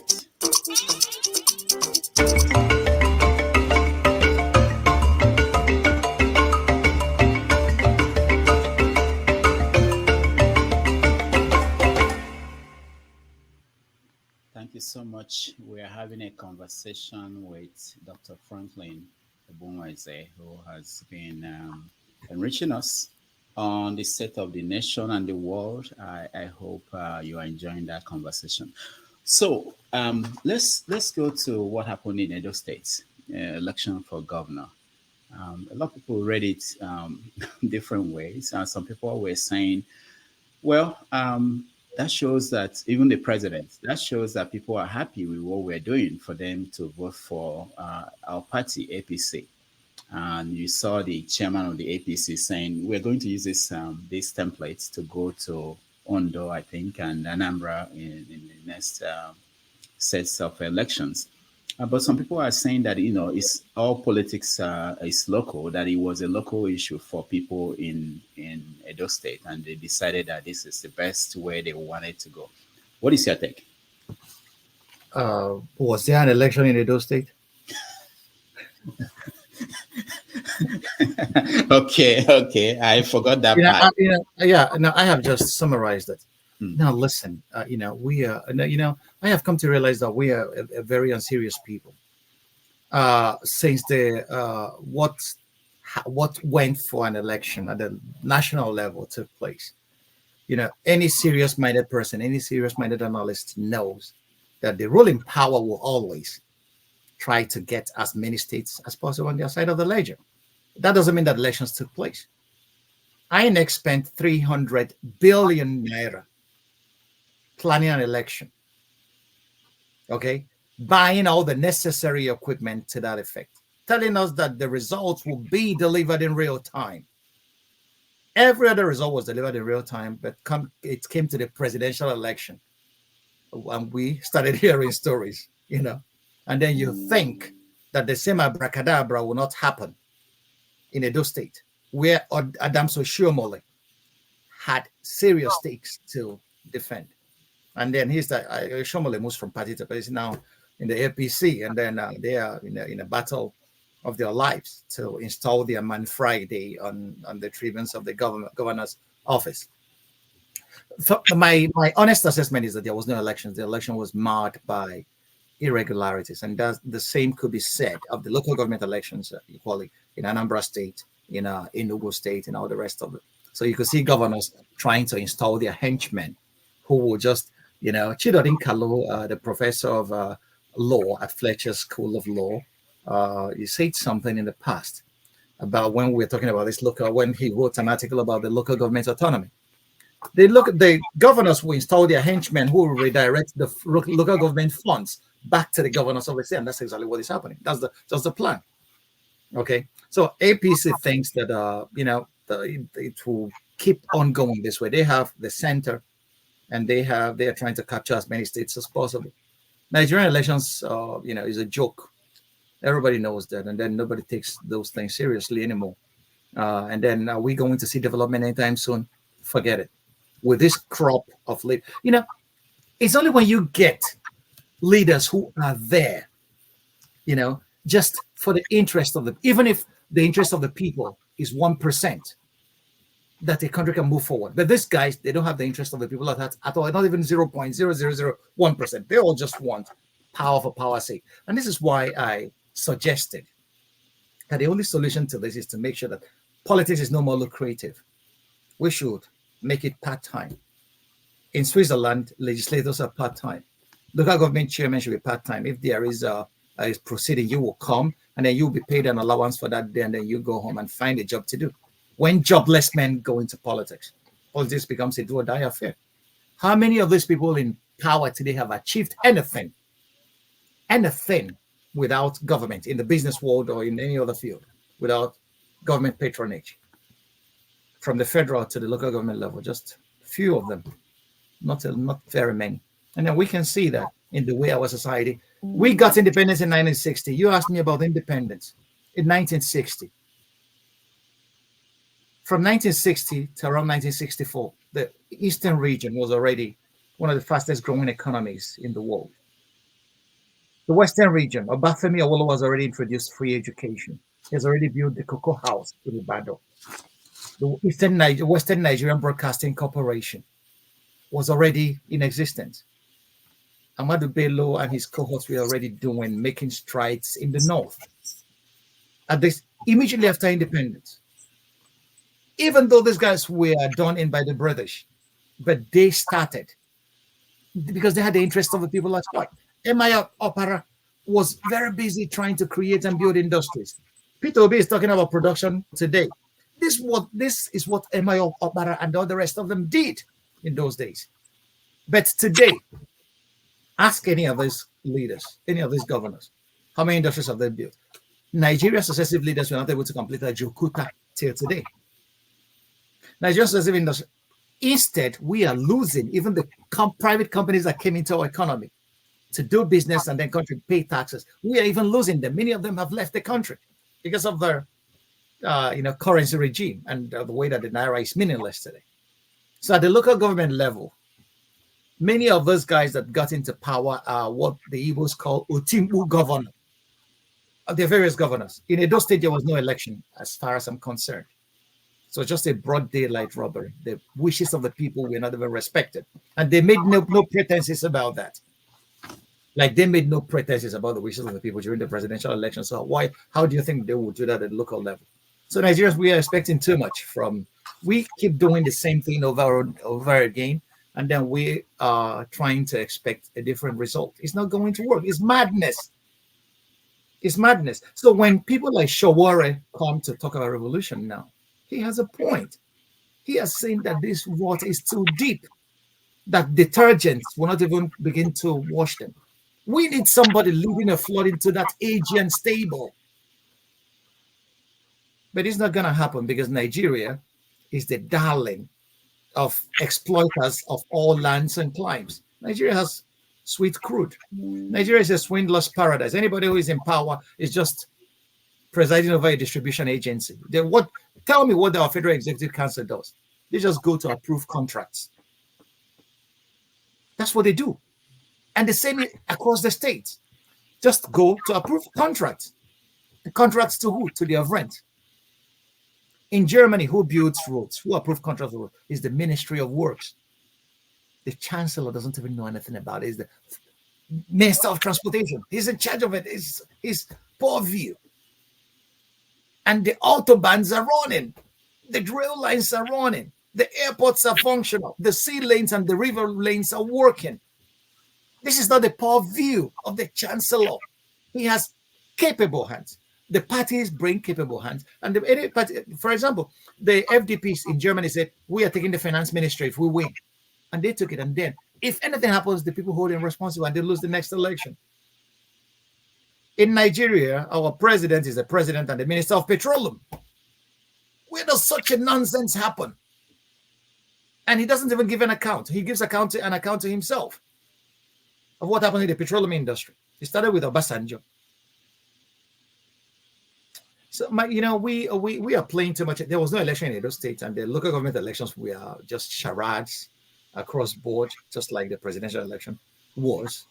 We thought that INEC could do something for once that was rational and reasonable, but our hopes were dashed and disappointed. And Yakubu is still INEC chairman. If you conducted such a flimsy election and you're still in office, a European will just resign. Okay, but he wouldn't. Nigerians resign. They would die there. Okay. All right. I know our people are interested in coming. We still have two more topics I want you to address. If you can do that just quickly. One is there's a new controversy just started yesterday or 2 days ago. Idris Alba playing. I mean, we have to talk about it. That's what I was told. Idris Alba playing Okonkwo in Tinsel Apart. It appears as a lot of people are angry about that. What is your take on that? Well, I have to tell you, I changed my views. I followed the discussion. I contributed to it. But some people convinced me otherwise, and I followed the idea. Things Fall Apart. It's one of the greatest masterpieces ever written. my foreign audience, anybody who has not read Things Fall Apart, is poor. Pick up that document. And if you understand the background from where Achebe was writing, and you will understand the genius of a Chinua Achebe. Achebe was battling a circumstance where Africans were subjects of literature. And every narrative about Africa was a savage people. Those who savaged us are calling us savages. Achebe rose up to tell his own story. Africans were not savages. We had a society before you guys came. We had a society that you guys came and devastated. Look at that society. Okonkwo was well known in the 7 villages of Umuofia. He started. And then he went on to lay down the intricacies of an African society with its egalitarian democracy, with its rights, respect for human beings, respect for enemies, because he came here and was killed, because he was a child that was abducted, that was given as a gift. A crime was committed against Umuofia, and he came as a gift too, as a reparation for that. So Achebe told the world that we're not savages. This is who we are. After reading Achebe, I wept, and then I became so very proud that I'm a black man, that I came from his roots. So if you have not read that document, you are poor. I'm sorry, I wouldn't excuse you for anything. That was one of the greatest acts in literature. So in 1986, there was a television adaptation of Things Fall Apart. And the lead actor was Pete Edochie. That was where he cut his teeth. And Edochie delivered a master class, a master act. So my argument was that adaptation should be remastered. NTA shot that then with all the equipment. It should be remastered and shown to a Western audience. People like Chief Isaac Ndokeya played a part. Nelly Uchendo, Esther Umadi. These were great actors that played roles in that. And Siri, who was playing in the village headmaster. All of them played in that movie, in that adaptation. It was wonderful. So when I heard about the move by Oyolowo and Idris Alba to introduce to make a new movie out of Things Fall Apart, I was saying that my misgivings was whether Idris Alba, who is not Igbo, would be able to come into the Igbo world to understand what it means to be an Igbo man, to be able to interpret that role. The mistake I made was I forgot that that's what actors are meant to do. Okay, so I argued against it in a forum, but I have changed my mind since then. I would toe the path of Julius Malema of South Africa. South Africans were killing Nigerians and asking Nigerians to leave South Africa. And Julius Malema stood up and told them, even though some politicians in South Africa were sponsored, he told them, these guys are our brothers. You will receive a white man to come and stay here, but you are kicking your Nigerian brothers away. That I will not do that. Idris Elba is a brother. If he can play Okonkwo and interpret it well, I have no problems with it. The more, the merrier. The world should hear the Igbo story. The world should hear Things Fall Apart in different languages. And that's why I am all for it. All right, good. One last thing before our audience, they'll kick me out from here because I'm wasting too much time. So there's this Professor Ahmed Bakar from Kano, University of Kano, I believe. He gave a lecture called The Igbo Factor in the History of Intergroup Relations and Commerce in Kano, Opportunities and Challenges Revisited. I know you've read the essay. A lot of people read it. What is your take on that essay? Well, to be a professor is not a day's job, so I will give him his due respect. But after reading that document, I was taken aback, actually. The quality of the work, and anyway, I don't want to go into that. I will leave that to others to criticize the quality of that work, because the quality of that work is not fit. It's not what an academic should churn out in such a forum and call it an inaugural lecture. It's just a rehashing of tired tropes about the and debunked tropes about the Igbo. one of the significant takeaways from that presentation was where he said that Igbos sent their children in the 1930s abroad so that they will come back to dominate Nigeria. I wonder where he got when Igbos came together in a coven, like the weird sisters in Shakespeare's Macbeth, to decide when the Holy Bolly is done, who will come back and dominate Nigeria. The history he was reading is quite different from the history that as it was, because the Yorubas embraced Western education before the Igbos. So the Igbos, we equal. These are the same people that say that the Igbos are rugged individualists. But for him now, they stopped being rugged individualists, and then they came together to say that we send our children abroad, and once they come back, they are going to dominate Nigeria. The Igbos never had a plan of dominating. It was the very same thing that was said when after the Nzogbu coup, which was called an Igbo coup. Okay, although many other Nigerian non-combatants were parts of that coup, they called it Igbo coup because just to cast the Igbo as in what they called in the position of a treasonable felon and the wrecker of the Nigerian society. And the reasons are obvious. Okay, the reasons are obvious. So the Igbos never came together to plan to dominate Nigeria. The Igbos are what Ami Chua in her book called one of the market dominant minorities. And it happened. So they come into commerce and they do well. Not only the Igbos, we have the Bamileke in Cameroon. We have the Jews.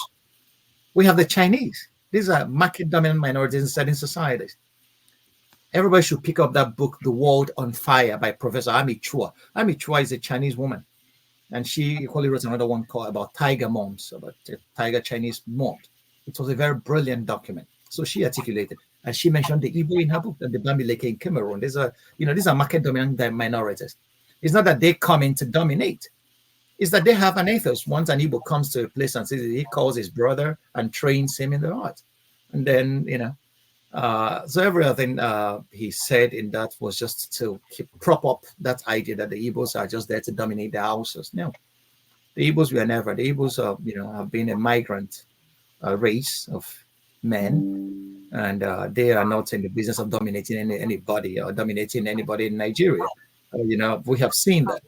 They want to be treated like every other citizen of this country. The Igbos have contributed more in building up Nigeria than anybody could. Let's challenge the fact. They have paid more in hard coinage to become a part of this nation. They were part of the independence movement. The 1929 about women riots was a challenge to the British in Igbo heartland. The 1949 coal miners' revolt was in Iva Valley in Enugu, where the coal miners shot and killed Igbo miners that were protesting. So the Igbos were at the vanguard of fighting for independence for this country. Okay, we don't talk about the Mbono G case, the Nnamdi Azikiwe and all the rest of them. Not alone. The Igbos today, I am Igbo, the Igbos that I represent, we want to live in a country that accepts us with our human rights, our fundamental freedoms are respected like every other person. We just want a common playing field. Okay? A common playing field for everybody. Equality of opportunities. Let everybody, So that's all the Igbos want. They don't want to dominate anybody. So that's where Professor Bako lost me and lost many other people. Apart from the fact that as an academic, I quarreled with his methodology and his presentation. Other than that, this is where he lost me. That was one of the major points. All right, thank you. Let's bring in people. Please, when we bring you in, just ask your question. You have less than 2 minutes, more long speeches, so that we can get to many people. If you are inside the studio, please turn on your camera so that we can bring you in. If your camera is off, I will not bring you in. And if we run out of room, we have to take you out. So let me start with you, Righteous Man. You are the first. Welcome to the show. Yeah, good evening, Dr. Damages. Good evening, our guests. This is the second time I have the opportunity of listening to you. I'm speaking from Lagos, Nigeria. This is where I live. I appreciate your excellent exposition on the subjects that you have treated and answered this evening. Now, my question is this. Having alluded to the fact that Donald Trump seems to have a personal green light to solving the issue of Ukraine and Russia, and also not, do you think that he will go against, let me just make it brief, do you think he will go against the state policy of the United States? That's my question. All right, you are muted, Dr. Yeah. Thank you very much for the compliments, righteous man. I do appreciate it. Presidents make policies, actually. That's why when they are elected, they are expected to make policies, although there are standing treaties and obligations that every president respects. But, you know, like every empire, every imperial project has bureaucracies of state. The American State Department, the neocons in Washington, they're the ones that actually drive American foreign policy. That's the reason why, no matter who you elect, Democrat or Republican, American foreign policy remains the same. So Donald Trump pledged to do a lot of things. He wanted to contain what he called the deep state in his first incarnation as president. He didn't succeed. You know, because this is a bureaucracy that is well entrenched in the government. They have been there. They have seen presidents come and go. Okay. So, you know, some authors will tell you that it was a deep state that killed Kennedy. Okay. So it's difficult, but not impossible. There are ways of doing that. And there are ways, if Donald Trump, and that's why a lot of people are fighting to make sure that I don't like Trump as a man. I have to, this is a open disclosure. I don't like his politics. But on the issue of Russia and the Ukraine, I find his policy that he's the only one that says he's going to talk to the Russians and then that he's going to stop the war. I find that more rational than what the Democrats are throwing around. So I don't believe, because I'm liberal, that I will. No, I follow the truth wherever it leads. If Donald Trump is the one saying it, he's the one saying it. So I find talking to the Russians a very credible option, and that's what the world needs at this time. Okay, the Russians have serious security interest in NATO not being, in Ukraine not joining NATO. Before this war started, one of the greatest warmongers of the 20th century, Henry Kissinger, wrote an op-ed in Foreign Policy. I will urge anybody to go and read this article that he wrote there. He said, Ukraine should make do with the fact that they will lose Crimea. Okay, but they should talk to Russia, and the United States should engage in a dialogue with Russia. Biden didn't do that. Kissinger has been a veteran of so many American wars, from Cambodia, from Laos. In fact, a lot of people regard him as a war criminal that should be in the Hague. But his insights were valuable there. I really enjoyed that article, and I believe that was what America should have done. Russia is not a threat to the United States. But right now, America has pushed Russia to the wall, that Russia has become more powerful. Anybody that has followed the course of this war will know that even the whole Western industrial capacity, they didn't have weapons anymore to deliver to the Ukrainians. And the Russians were outproducing them 5-1 on all scales. So which is to say, Russia has boiled down for war. So, but we are not told all these things. If you are talking to the diplomats here in Europe, they will tell you that. But they will be afraid to speak openly, because if they speak openly, their careers are done. Even in the United States, I have a few friends that will tell me, hey, in the Ukraine is gone. Russia has already won this war. These are people in the know. They confess that to you, but they will tell you, if I say this loud, I am gone. So the people are now talking about, peace and all whatnot. Russia is presenting a peace plan, or presenting a plan for the West to allow him to use long-range storm shadow of the British or American attack arms to attack targets deep in Russia. Russia said, now look, we will call up our nuclear doctrine. If any of those missiles land in Russia, we will go nuclear. And the United States understood that. And that's why there are back channels of communication right now that is trying to stem that down. So if Trump is going to do it, that would be wonderful. I don't know whether he will succeed. I can only speculate at this time. He is not even president yet. I don't know if we will make it to the White House. So everything we are going to say in this regard will be pure speculation. All right. Thank you, righteous man. Jagun, you're next. Thank you very much. Thank you very much. I too would like to hail our guest. I believe you are a professor, as this is the second time that I've seen you on the show. But if I have a stab at pronouncing your name correctly, Ogbunwezeh, is that correct, sir? What you have done today for me has been somewhat touching, most especially the way you spoke about Chinua Achebe's great book, In Things Fall Apart. I don't believe it's touched me in that way before. Anyone speaking about that great book. And I've listened to many pundits who speak about it in the book, and it's not touched me like that. Excuse me. This show that we do is a complex one. And I hail Rudolph for the show that we have here. In the last 3 or 4 days of the show being put out there, I've seen magnificent growth in my observations in terms of what people are now speaking about, and the behaviors clear up. The bad behaviors clear up when people are speaking on matters. My question is this, sir. In my agreement with your thorough and candid analysis that you put out there, we have recently been speaking on critical thinking and what the picture looks like, what Nigeria is supposed to look like, given all the things, the requisite powers that we have to make Nigeria a great country. And I've been applauding that kind of speech particularly.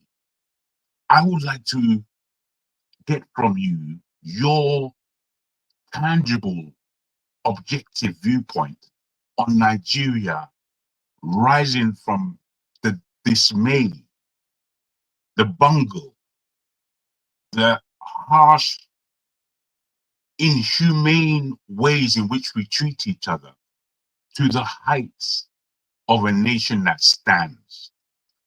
I would want you to apply your critical thinking to that, and how professorship, education with people within the Nigerian space should be thinking in order to make this happen.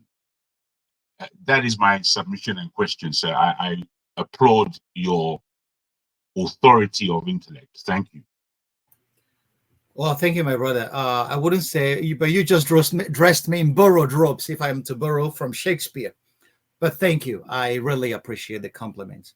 What I said about Achebe came straight from my heart, because that's the way I feel about him. Anybody that reads the circumstance from which Achebe rose to write Things Fall Apart, from which most of our early writers rose to write what they did, then one understands the great service these guys did us today. Okay, Achebe remains an authority. Ngugi wa Thiong'o, even Shoyinka, remains an authority for all of us, all those guys, and even the poets, J.P. Clark and all the rest of Dennis Brotos in South Africa, all those great minds. They were the ones that formed ours and gave us a place to stand and speak. So, you know, anybody that knows me knows that I'm a very anti-imperialist, and I'm a Pan-Africanist because of these guys, because of what they showed me. When you talk about how can we get Nigeria, I have written a lot. Anybody that has been following me on Facebook will have seen that my Facebook page is a place of intellectual debates, hard ones, and I always play the devil's advocate. For example, today I asked, 2 days ago, I asked a question. Do you think that the white man would have given you the Bible if there was power in Jesus' name? I said, it's just a simple question. I wanted to hear the views of the people. Because I was led to this by Nigerian pastors, always saying, in Jesus' name, dollar fall, fall, fall, fall. Dollar must fall in Jesus' name. I got a video of a Nigerian pastor saying, I am, he called his name, and then dollar, I command you. I said, does this guy know the basic principles of economics at all? So, and I said, because of Jesus' name, Israel today is conducting a war in the Middle East. They're not using Jesus, so he's supposed to be their brother. They have not called Jesus to come and help. They are using military hardware, fruits of human intelligence. Okay, so, and then the question was, why were the American slaves allowed the Bible, but they were not even taught how to liberate themselves? They were killed, lynched. If any of them ventured to talk about liberation, Nathaniel Turner, we know him, and so many other people. Our people didn't march into slavery willingly. They resisted. They resisted till the point of expiration. They were murdered. And that's why I always tell people, the only thing that the West did better than we did is violence. They applied violence. Even the religion we practice, for you to devastate a culture, it's a nuclear grade kind of violence. It would They didn't come preaching Holy Mary or Holy Jesus, and then we said, oh, we are theologians are noble. No. Go read Bertrand Russell, Why I'm Not a Christian, and see what the Spaniards did to the Incas in South America. They would baptize the kids and smash their heads against the rocks. And if they tell you what they did across Africa, you will not even believe it. Don't think only about Christians. Muslims were worse. Trans-Saharan slave trade was one of the worst that ever happened in human history. So that's what it is. So if there was power in Jesus' name, if Jesus could liberate slaves, St. Paul would not be telling telling Philemon to send his slave, and then slaves, respect your masters. That's why I don't take many of those literatures seriously, because if any book could tell me that slavery is good, or that I should respect, as I should be a slave and respect my master, I would throw that book in the trash can, because slavery is evil. If it takes humanists to remind religious people that slavery is evil, why should I be a religionist? These are the questions I was asking people. But anyway, let me not go far there. The issue is, how do we get Nigeria to work? I wrote an article titled, It's Philosophy, Stupid. It's on my Facebook page. It's simply philosophy. Okay? I said here, there are 3 R's that brought Europe to where it is. It is Italian Renaissance. When people started stopping to believe that the heavens, that the church should teach people how to go to, how the heavens go.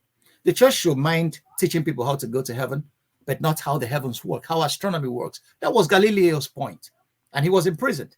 So the Renaissance that started there, people started believing in, let us observe, let us experiment, and let us come to conclusion. It's created a new epistemic architecture that led us to where we are today. Sciences. Many of the things our forefathers did in Africa were scientific, but many of them hid it and then put an aura of taboo and magic around it, like pharmacological properties of leaves in the bushes. Okay? Many of them knew that. My mom used to go, newborn babies that have something, a hole in the head. She used to go, her mother taught her that. She used to go and get some leaves that I don't even know their name. She would just use them and place on the head of these babies. And in a few months' time, they will be healthy. A lot of other people did it. So pharmacology, as we know today, started with women who planted plants and knew the efficacy of these plants. Europe killed them in the witch hunts in the Middle Ages. So it's philosophy. How do we reason? How do we affirm ourselves? We are still answering white names. When should we start answering our names and then start being authentic about ourselves?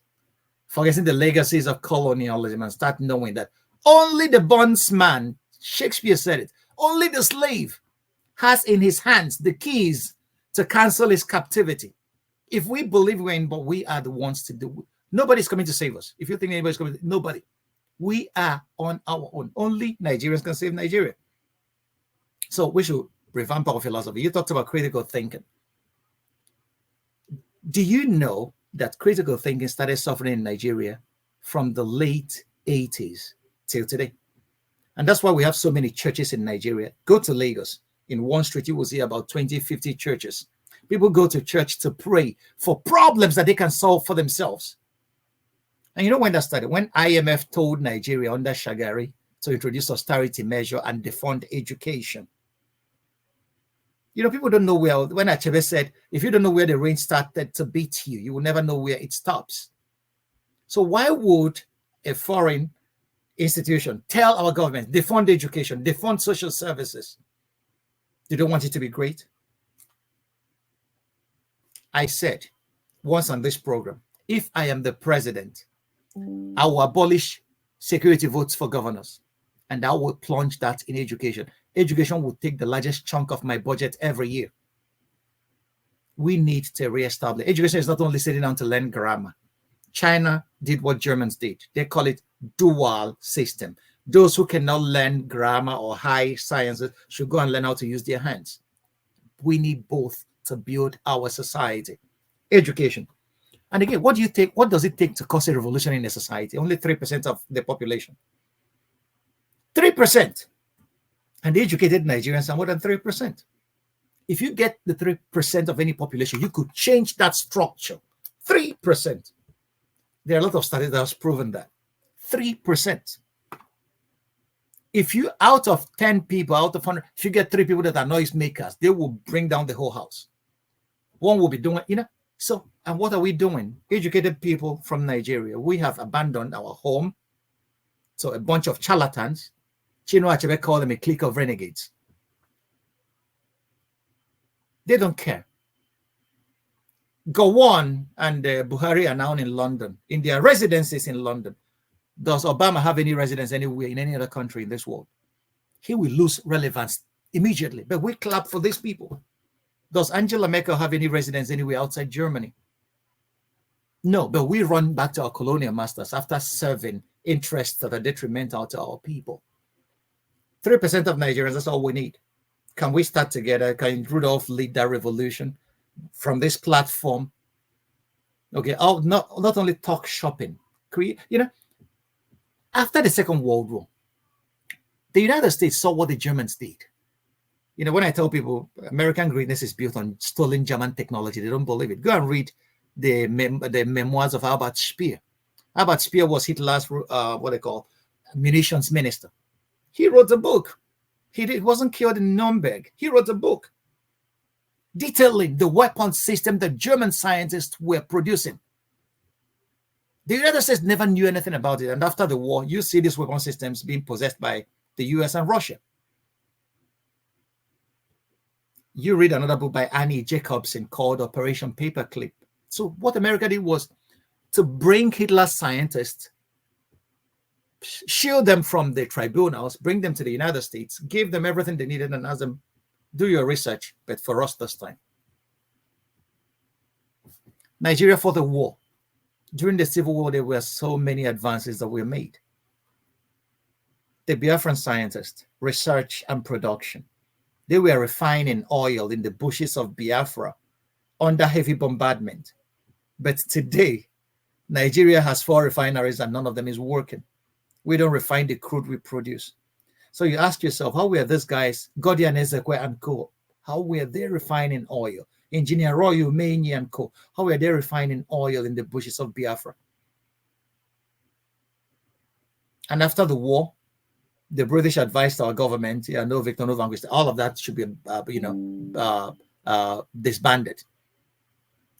It created a project development institute in Enugu called PRODA. But it was so much starved of funds that I don't even know whether it exists anymore. We should create research centers. Germany is littered with research centers. We have Fresenius Institute. We have the Fraunhofer Institute. What are they doing? If you see, they are researching in everything under the sun, from philosophy to anthropology. We have Max Planck Institute. The MP drive, that is the basis of Apple, transmuting sound into telephone for music, was created here in Germany. MP drive means Max Planck 3. So this is what a country that wants to progress does. Create research centers. Spend money on that, not on building 21 billion naira mansion for Shetima. Was he living in a bush before? On buying a new private jet? The German chancellor doesn't have a private jet. The German government has a jet, one. Nigeria has many. How many did Buhari inherit? He said he was going to sell them. How many did he? And how much money? Go and check Nigeria's educational budget. That tells you where our priorities lie. Ronald Reagan said something in the 80s. He said that American greatness was built in the classrooms. The greatness of any nation will be built in her classrooms. Check where Nigerian students go to lectures. Check where Nigerian primary school students study, under mango trees. And if a senator renovates a school building, he has done noble, and we sing his praises to high heavens. Education in Germany takes a large chunk of the budget. Education is free till the university level. You just pay stipend. If I am president today, that will be my goal, to make sure that in 2 years, education from the nursery to the university level should be free for every Nigerian who can study. And that will create another dual path for those who don't want to go to the universities to go and learn the trades and go and learn how to use their hands. Many engineers that work for Mercedes, they didn't go to universities. They learned with their hands, mechanics. Okay, so I presented 3 ideas. First of all, we have to revamp our education, change our curriculum. Our curriculum is still colonial. We are still speaking grammar, whereas other countries are developing. And then get a platform where we unite Nigerians of like minds. I always tell people, I started a project with Pius Adesami because we used to argue on listservs and we were writing highfalutin papers that nobody reads. And we decided to come down to Facebook to confront Nigerians. If they want yabis, we do it all there. To make people start to think, start using, because if you read what Nigerians write on the social media, sometimes they are some of them are atrocious. And then you see that our people don't read or think. So if you come and challenge them, they will hate you for the moment, but some other time they will hear the same thing somewhere else, and then they will start thinking. So that was our project, getting Nigerians to think. And when we write, we call it writing for archaeology. So that tomorrow, if somebody comes down from anywhere and said, why is it that no Nigerian protested when these guys were stealing our patrimony? That they will see that somebody like me kicked and wrote and said, I am not a part of this. So what I am doing here even is just to get Nigerians to think. I'm not just trying to show what I know. Get us to start thinking. Okay, because it is philosophy.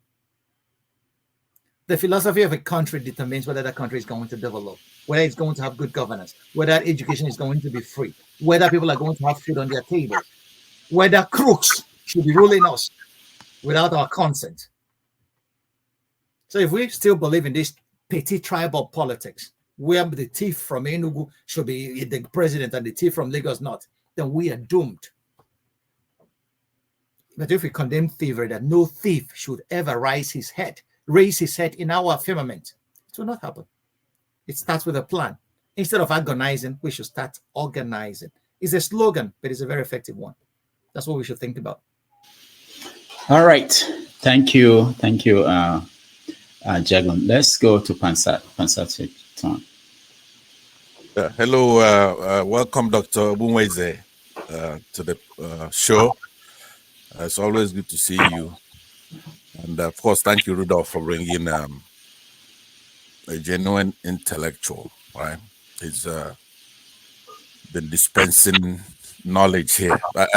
Before I go to my serious question, I would like to say that Dr. Ogbunwezeh, religion, Christianity in particular, when I say religion, I mean Christianity, it's a very important discipline for a society. But also looking at it historically, as we deal with the Israeli and the Arab nations conflict. You know, in David and Goliath, even though it's, you know, it's the same thing. That is one thing I know the Bible predicted accurately from a long time ago, right? In the case of David and Goliath, and the story goes in the Bible that the Philistine army was seeking to take away Israel's land. I believe that's in 1 Samuel 17. If you read that, it's absolutely accurate. It's not a personal triumph for David. What took place there was God's people whose lands were being taken away by Philistines. Now, when we say Philistines, it sounds like Palestinians, but it's pretty much the same thing. Maybe if you you do their DNA, it might not be exactly the people there today, but it's, you know, when you look at the history. So I believe that those who are always looking for a scientific thing to hug the Bible, that's one. It's rather it's looking at us. It's going on today, and David is defeating Goliath. I disagree with genocide, and obviously that's where I agree with you on the way you put up Trump in this case, and his policies, as far as we knew back 4 years ago, were proper. He doesn't want to disrespect Russia. He doesn't want wars, and the Democrats tend to be doing that. But this time around, I'm not supporting Trump. I supported him the last time. I thought he was the best president any country had produced, but he made a couple of mistakes. So now, I wanted to spend 1 second to say that you're a very brilliant human being. You are well versed. You're virtuoso. You know a lot of things. You could give us the last name of Bobrisky, and also tell us what happened many centuries ago. But I'm just saying, you're well rounded off, and every Nigerian should be proud of you. Many times you've come here. A couple of times I've ruffled it up with you, and like I just did with this religious issue.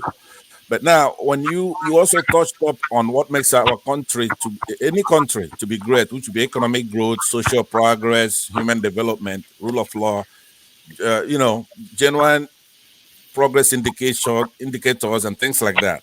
But we know there's not a single one that we're on the right trajectory. So my question to you is this, and to many intellectuals in that country, we're not gonna do this forever.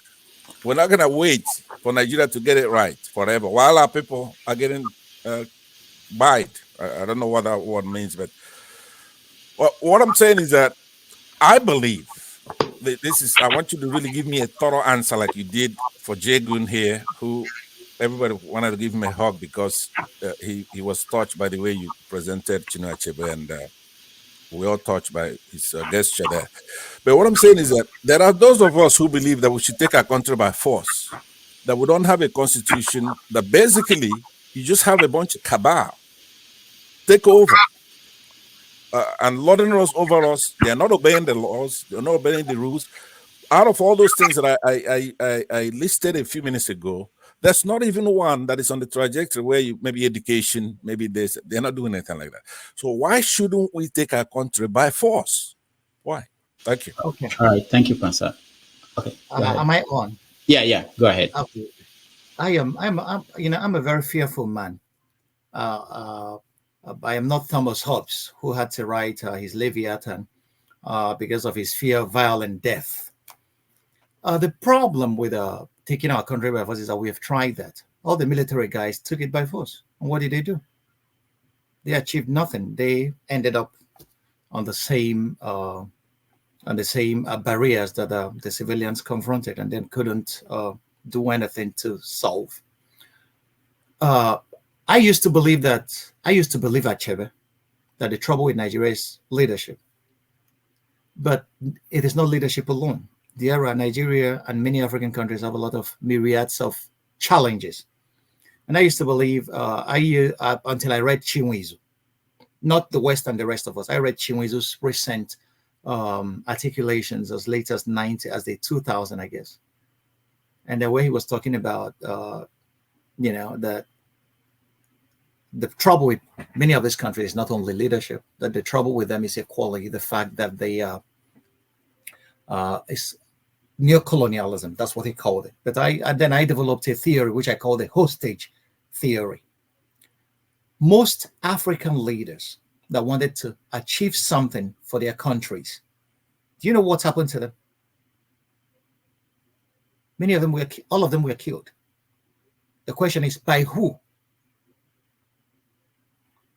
So when Rudolph talked about the West and the rest of us, by the West. And the question is, why? So many of these leaders came into power without even knowing that they have already come into structures that were already created. If you read the book, The Confessions of an Economic Hitman by John Perkins, he tried to articulate it well. The major problem I discovered is that no African country is independent.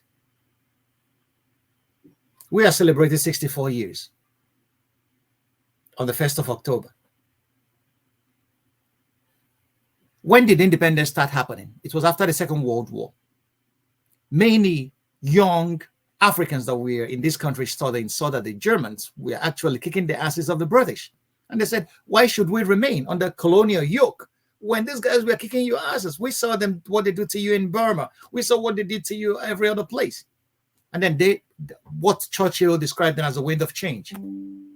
Okay. And then they came, the wave of independence movement, started agitating for independence. Unfortunately for Africa, as the sun was setting on the British Empire, another empire was rising. And this empire was the United States. And as British were being kicked out, and many other colonial masters were being kicked out of Africa, the United States started recolonizing these countries. I have a beautiful book for all of you. It's called White Malice. Everybody should find that book and read. Sorry, this is what has been wasting my time this time around. White Malice, the CIA and the new colonization of Africa. Not only this, you have to read again Empires Without Colonies, Imperial Colonies, Imperialism Without Colonies.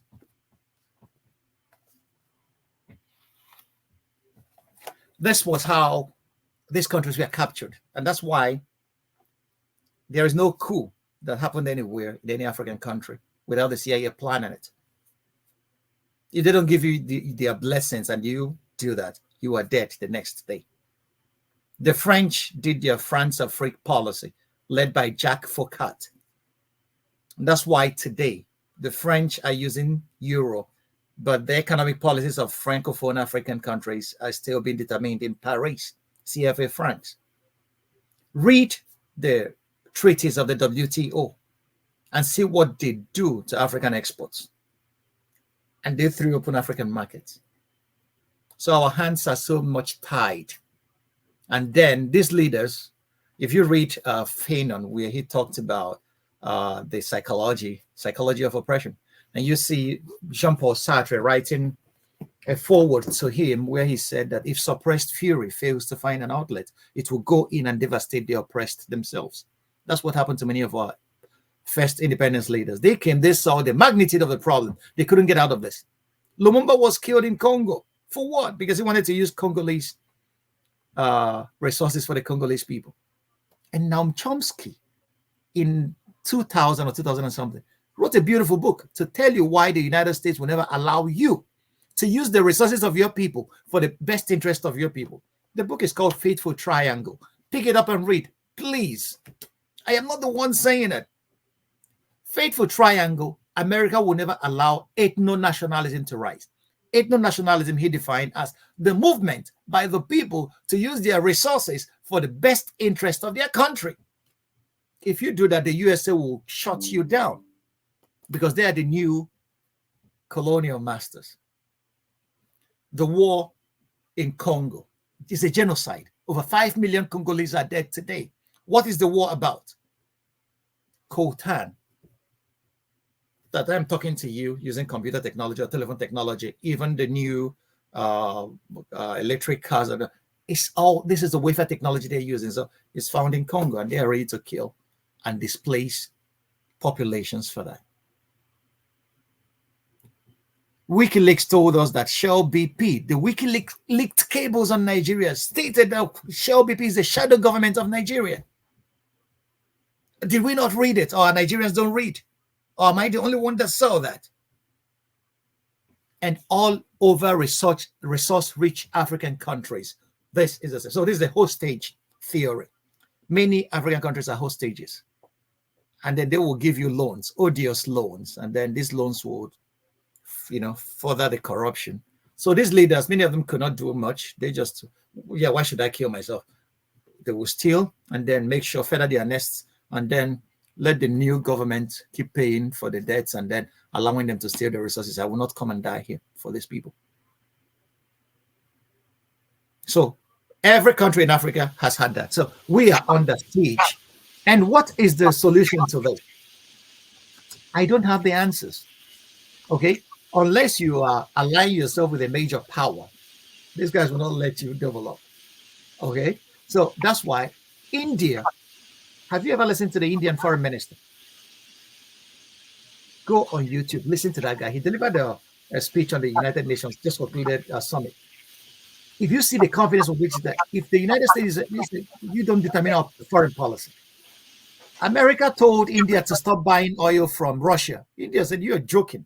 Who are you to tell us how to run our foreign policy?" Do you know the reason why? Because India has nuclear weapons. Pakistan the same. So they don't mess, the big country, the big dogs don't mess with big dogs, but we are small dogs, so everybody's messing with us. So the issue is, first of all, we should start thinking about people who have integrity. At least if they are stealing, they will steal small. Okay?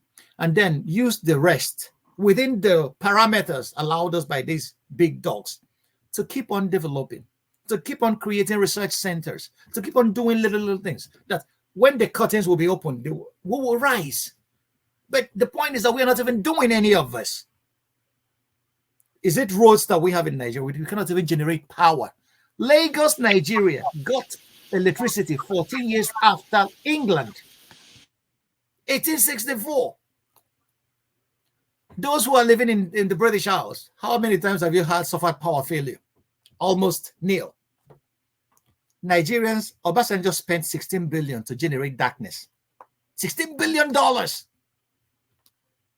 We are not even, we have roads, infrastructure. Which one is functional? Tinubu's government awarded East-West Coastal Road, West and South Coastal Road to a company where his son sits with these guys, the Lebanese that laundered money for Abacha. These are the same guys, and that's what we are still doing in Nigeria. And we are thinking that we will rise up anytime soon. The people will take, what I'm saying is that our people are so very hungry at the moment. And the hungry man is an angry man. These politicians don't even know what is happening. They don't even visit their constituencies. Because their solution to Nigeria's problem is rice. If the people make noise, open their strategic reserve, give them rice. Nigerians are going to be tired of rice someday, and they're going to take over their country for themselves. I don't like revolutions. But if you start listening to Shawara, you will see that he has points. These guys are so very damn stupid in their crooked nature that they're not thinking about tomorrow. A European will think about the next 50 years. What am I going to leave? I have a friend. The father was a minister of agriculture in Germany, in one of the places in Germany here. And this man was very busy planting trees and planting forests. The man is dead now, but his daughter takes a walk in most of these forests as the father made sure that we were planted, and they were so very wonderful. And African politicians will come and say, what is in this for me?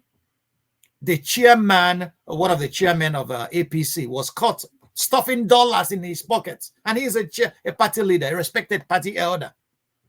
Didn't we know about the Kano State governor that was caught on tape, stuffing dollar in his pocket? I don't want to mention any names, because I don't want to become a very dark man that is being charged with defamation. My brother, our problems plenty. All right. Thank you, Franklyne. Let's move on to Femi. Femi, you're next. Good morning, Dr. Franklin. So, while we're fighting our own local politics in Nigeria, we see two different but intertwined existential threats. One in the case of what's going in the Middle East, and then the other in the case of the Russia-Ukraine versus the NATO allied forces on the other end. And something came to my mind recently, especially in the aftermath of the killing of Nasra, is it Nasralli or what's his name again? Nasrallah. Yeah. Nasrallah, rather. Hassan Um, Nasrallah. right. So I remember taking a history class once where the issue of the Monroe Doctrine came up. Okay. And of course, in the aftermath of it, the one that's not regularly mentioned, the Roosevelt, I think it's called the Roosevelt Corollary, which was more like an update to the Monroe Doctrine. And while I was ruminating over this Nasrallah issue, I was not like, perhaps the likes of the Ilan Papes of this world and Scott Ritter and what's his name, George Napolitano, were right when they confirmed the truth that some of us know about what's really going on and the deception of the West, not just when it comes to trying to control what goes on in the world as we know it, and the rise of the Russians and the lies that continue to be implanted in a lot of people's minds about, again, the reality of what's going on in Ukraine and the Middle East. My question is this: do you think do you see a situation, as I'm thinking out loud in my head, where we're not on the fringes of the Third World War? That we've been that I mean, it looks like we're about to just end it all. What's your opinion about this thought of mine? Well, my brother, I started with my commentary was I've never been afraid like I am at this moment in history. You know, Albert Einstein was asked, "What do you think the Third World War will look like?" He said, "I don't know about the Third World War, but I know the fourth one will be fighting it with sticks and stones if we survived it." The threats of nuclear annihilation has never been nearer than it is today. Okay, with Israel killing Hassan Nasrallah, this is not the first time Israel has killed their Secretary General of the Hezbollah. They killed Musawi in 1999 using the very same strategy. Okay, but to be honest with you, I have seen the Lebanese or the Hezbollah has shown serious restraint. Don't forget that Hezbollah fought Israel to a standstill over a 20-year period. Israel occupied Lebanon for 20 years. Hezbollah kicked Israel out of Lebanon. Don't forget that. So this is not a force that people forget. Just forget the propaganda. Forget those in the know. Those in the know. I regard Scott Ritter very highly. He's aware. I regard George Napolitano very highly, Jeffrey Sachs, Professor Mearsheimer, even Professor Cohen of blessed memory, Stephen Cohen, who wrote, he's the best Sovietologist that the United States has. He's dead now. Read his books. His wife is the publisher of The Nation magazine. Read those guys. Even the CIA director, William Burns, was an American ambassador to Russia. He was the guy, according to the WikiLeaks leaked cables, who wrote the United States State Department and told them that no Russian leader will accept Ukraine joining NATO. No, not even he was not even talking about Putin. That was the "niet is niet" doctrine. The Russians said "niet." "Niet" is no in Russian. No Russian would accept, no Russian leader would accept that.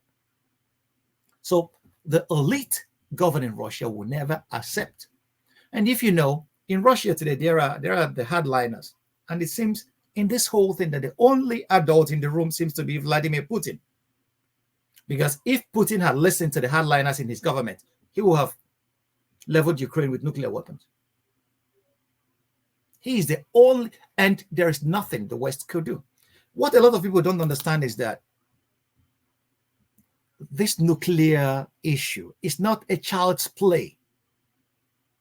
The Russians have a doctrine that is called a system that is called the dead hand system.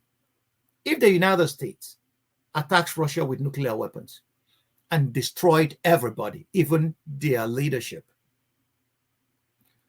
their nuclear technology is programmed in such a way, it's called the dead hand technology, that the souls of Russia will realize that destruction has occurred and will release every Russian nuclear weapon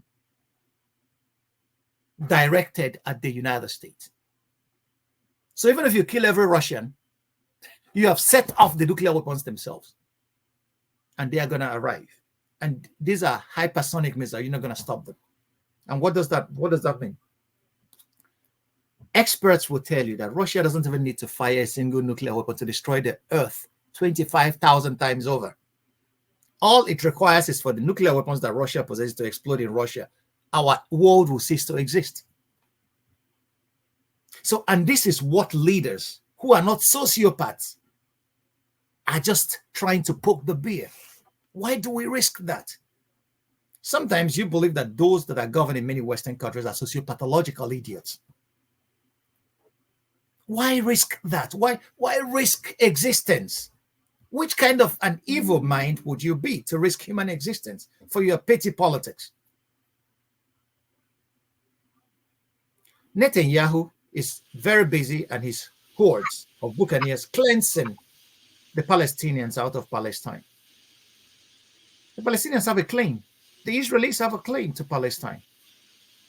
So if two people are fighting over a property that belongs to both of them, they should talk to each other, not murder each other out of existence.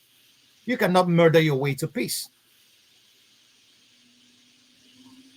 So is it people that calling the settler colonial project? They are correct. That's what it is. So killing Nasrallah, the Middle East is on edge at the moment. Nobody knows what the response of the Lebanese Hezbollah will be. And nobody knows who is coming to their aid. And Iran has struck an alliance with Russia. And don't forget that Russia defeated the United States and the West in Syria. Obama sent the CIA to overthrow Assad. And the Russians, Assad beckoned on Hezbollah and the Russians to come to his aid. And don't forget the West, the United States, funded Al-Qaeda, Al-Nusra Front to kick Assad out. So the United States is funding the terrorists that they were fighting elsewhere just to destroy Assad. And the Russians came. It was because of the Russians, thanks to the Russians, that Assad is still in power today. So the Russians are no joke. Anybody that tells you that Russia is simply a very large gas station doesn't know shit about these people. So I don't want that confrontation. We are on a dangerous precipice at this time. So cool heads should start prevailing in Washington. Okay? This war, every war ends on a table of discussion. Every war. Losers will come to sign surrender documents on a table. So why kill each other before we can talk? Sometimes you cannot phantom it. People you think that are reasonable are not even rational. They're not listening to people who know the implications of all this. They'll believe that the Russians are bluffing. No, they are not. They are not bluffing. Russia has killed up to 600,000 Ukrainian soldiers today. They are not bluffing. It's just a meat grinder out there. The West doesn't even have the weapons anymore. That the United States at the point had to send weapons that it signed a treaty forbidding. Cluster bombs. They sent cluster bombs to Ukraine. Check it out. I'm not just telling you something from the blues. Because they don't have any more. They have exhausted their supplies. And Russia has been out producing them. So we don't want a war between the nuclear powers. We want to live. I don't want to die because of somebody else's stupidity. All right, thank you. We have a lot of people waiting to ask questions. So please, when I call on you, make it brief so that we can get to them. We have less than about 30 minutes left. Maria, you're next.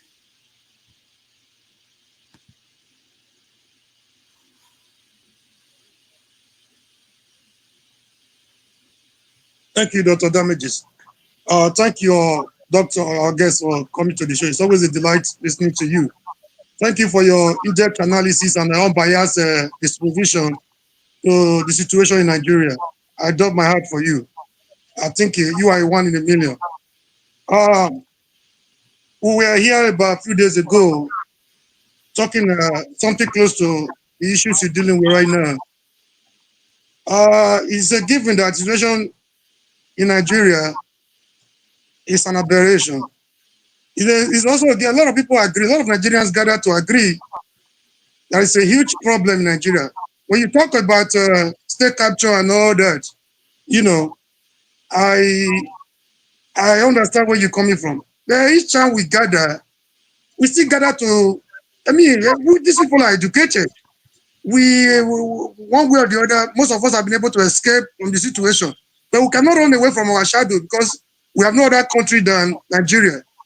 People still come here to talk on the basis of APC and PDP support.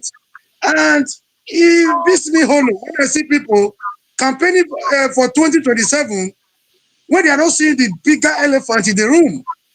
I mean, no amount of election can be conducted in that environment, given by what happened in 2023, and given the man in charge, the mafia in charge of the political situation. They fail to realize the fact that all the institutions have been infiltrated. Is it INEC, police, military, the court? They have planted their stooges all over the place. And people are here campaigning for 2027. Instead of coming together to think of, like you said, organize, instead of agonizing. What can we do between now and 2027? Instead of, how do we drop this our tribal and other frivolities and focus on the issue at stake, on how to tackle these people? They're not ready to live. And it's also clear to me that the freedom we talk about is not going to come from the ballot, from the polling units and from the ballot buses. My question to you, sir, and I believe we talk about education. Most people that come on this platform, they are very educated. They speak Swiss English. They speak fluently. Sometimes they want to cajole us by their, the English and the other stuff. And those that ring election in Edo State, that came to Edo State, most of them are professors, sir. And you talk about education, and you talk about revolution. And I believe education is good, but not the kind of education we have right now. And the revolution we talk about, not the revolution of the gun. I believe we should start talking of revolution of the mind, because the greatest problem is not even the revolution of the poverty of the pocket or the poverty of the bank account. The revolution of the mind. How do we start talking to our people and bring it together to let them know that the greatest problem we have, or the nearest problem we have, is not the issue of 2027? How do we come together to talk of how to fight as a common front? There was an issue here about 2 days ago. It was Showere or Peter Obi. You could see the problem of Nigeria even on this platform without going to Nigeria. Now, Showere might not have the qualities, competence, capacity, and all that things you ascribe to Obi. That is a given. Then can we now continue to rally around and concentrate on the strong point, the courage? You said something about Showere. That was mean. My respect for you has just tripled. Can we now continue to concentrate on those? He's a human being. He has his own shortcomings. He has his own deficiencies. But one thing you cannot take away from that gentleman is consistency, courage over the years. He had a threat. He was blacklisted recently. He took a flight from New Jersey to Nigeria. Only a few Nigerians can do that. And you also confirm that you are a very fearful person. I cannot, I don't want you to do otherwise, because that is who you are. It shows your sincerity. Instead of castigating this gentleman, he is voting for Buhari. He removed Jonathan for Buhari. He campaigned for this and that. He was against this and that. He said this and that. He was able to go to Nigeria because Buhari is there. Because Tinubu is there. How do we not rally around this guy that has the courage, knowing that the freedom we talked about cannot come through election, given the corrupt institutions we have right now? How do we rally around this gentleman before they kill him again, before they castrate him once again, so that instead of campaigning for 2027, what do we do between 2027 without putting our tribal consideration, on the front burner. Thank you very much. My brother, Go ahead. I wish I had the answers, but unfortunately, I am just thinking aloud. Immanuel Kant, one of the greatest German idealistic philosophers, he said something. He said that the only thing that is unqualifiedly good is a goodwill. Shaware has goodwill. Faults and all whatnot. He has goodwill. He wants to see a Nigeria that works. I see the same in Peter Obi as well. I see the same in the young man, David Udenyi. I see the same in Professor Chedi Odinkalo. I read these people. I don't know them personally. But these are great patriots. But the major problem is that those that define patriotism for us are those who are profiting from the system. And that Chebe warned us about against those people. Okay? It's just like a group of landlords determining how much they will charge for rent, and then we said it's good for us. No, they are after their own interests. So the issue 2027. What I'm saying is a situation Nigerians have not been impoverished the way they are being impoverished now since the Civil War. During the Civil War, it was a section of the country that suffered kwashiorkor and food blockade and all whatever. But Nigerians generally have not suffered the way they are suffering right now. You go to the market with the money you have, and the money is virtually meaningless. The Nigerian government reached an agreement with the labor to pay 70,000 naira as minimum wage. To date, a bag of rice, 50 kg, is 100,000 naira. So even the minimum wage cannot even buy a sack of rice for a family. And then this is what a man should go home with at the end of every month. If you are living in Europe, check out what 70,000 naira is. It's laughable. And then you wonder, many civil servants have their kids abroad, studying in the best universities, all the politicians, almost all of them. And you would think that Nigerians are not seeing this. Do you know what it took for the Arab Spring to start? It was just a single fruit seller whom the authorities have been frustrating. Whenever he packs his barrel of fruits, they will come and then keep on harassing and terrorizing this young man. Until one day he said, enough is enough. He took a match, poured gasoline on himself and set himself ablaze. And that alone burnt down many Arab countries. Nigerian politicians are so very myopic and visionless that they don't even see what is happening around them. Edo State gave me an example. You know how frustrated people are? Where? That they were not allowed to cast their votes. That results were just written. Anambra State the same. Everywhere. And Nigerians think that this is going to continue. A time is coming when this petty tribalism is not going to work anymore. Because what our politicians are doing is what the colonial masters did. It's called divide and conquer. They will come and sow divisions between us. And then they have conquered. And then we will be very busy fighting over whose tribe is the best. I'm Yoruba, and Igbo, I'm Hausa, and all whatnot. And then they are very busy. Check out when a Nigerian politician's daughter gets married. All of them from every tribe will troop to the same venue and will be shaking hands and eating the same meal. And the poor people will be there clapping and taking pictures. And, the poor people are seeing all this. Someday it's not going to work anymore. And that's the day they will fear for their heads. That's my fear for Nigeria. So what can we do? I don't have because the state has been captured. So we should start organizing. They are not only trying to harass Shawara, they are harassing David Udenyi everywhere. They are harassing every other person that raises a voice to criticize what is happening there. Because they don't want you to disturb them when they are eating. Okay? And what are they eating? They are feeding on your patrimony, on what belongs to all of us. So what we can do, I don't know. The people who have tried to do something, the obedience rose and tried to present a formidable opposition. And you know what these guys did? They sowed seeds of discord. People like Papa was smuggled into the Labour Party to make sure that the Labour Party doesn't even make any headway. Reno Omokri, who has been with every government that cares to pay his meal ticket. He has been very busy shooting from every side of the mouth, trying to break a very honest revolution of young people who started with saying, let the police stop killing us. That was the NSAS. And Buhari and his goons murdered Nigerians who were singing national anthem with the national flag. And then they went away scot-free with it. And then these people, we said organize. And they organized and said, we are voting for Peter Obi because we saw him as a more credible candidate. And what are they doing? Time is coming. This is going to come to a head someday. And that is the day. These guys are going to leave town someday. Believe me, just mark this. Because Nigerians will not endure this forever. They are taking everything from Nigerians. And if you take anything from a man, you have lost him. He's no longer your slave. He has nothing to lose. He is a weapon. And if this weapon is fashioned against you, I am sorry. No legion of angels will come to your aid. Nigerian politicians are fools. They are not looking at what is happening, but they will say it someday. It will take just a match and it will burn down the whole structure.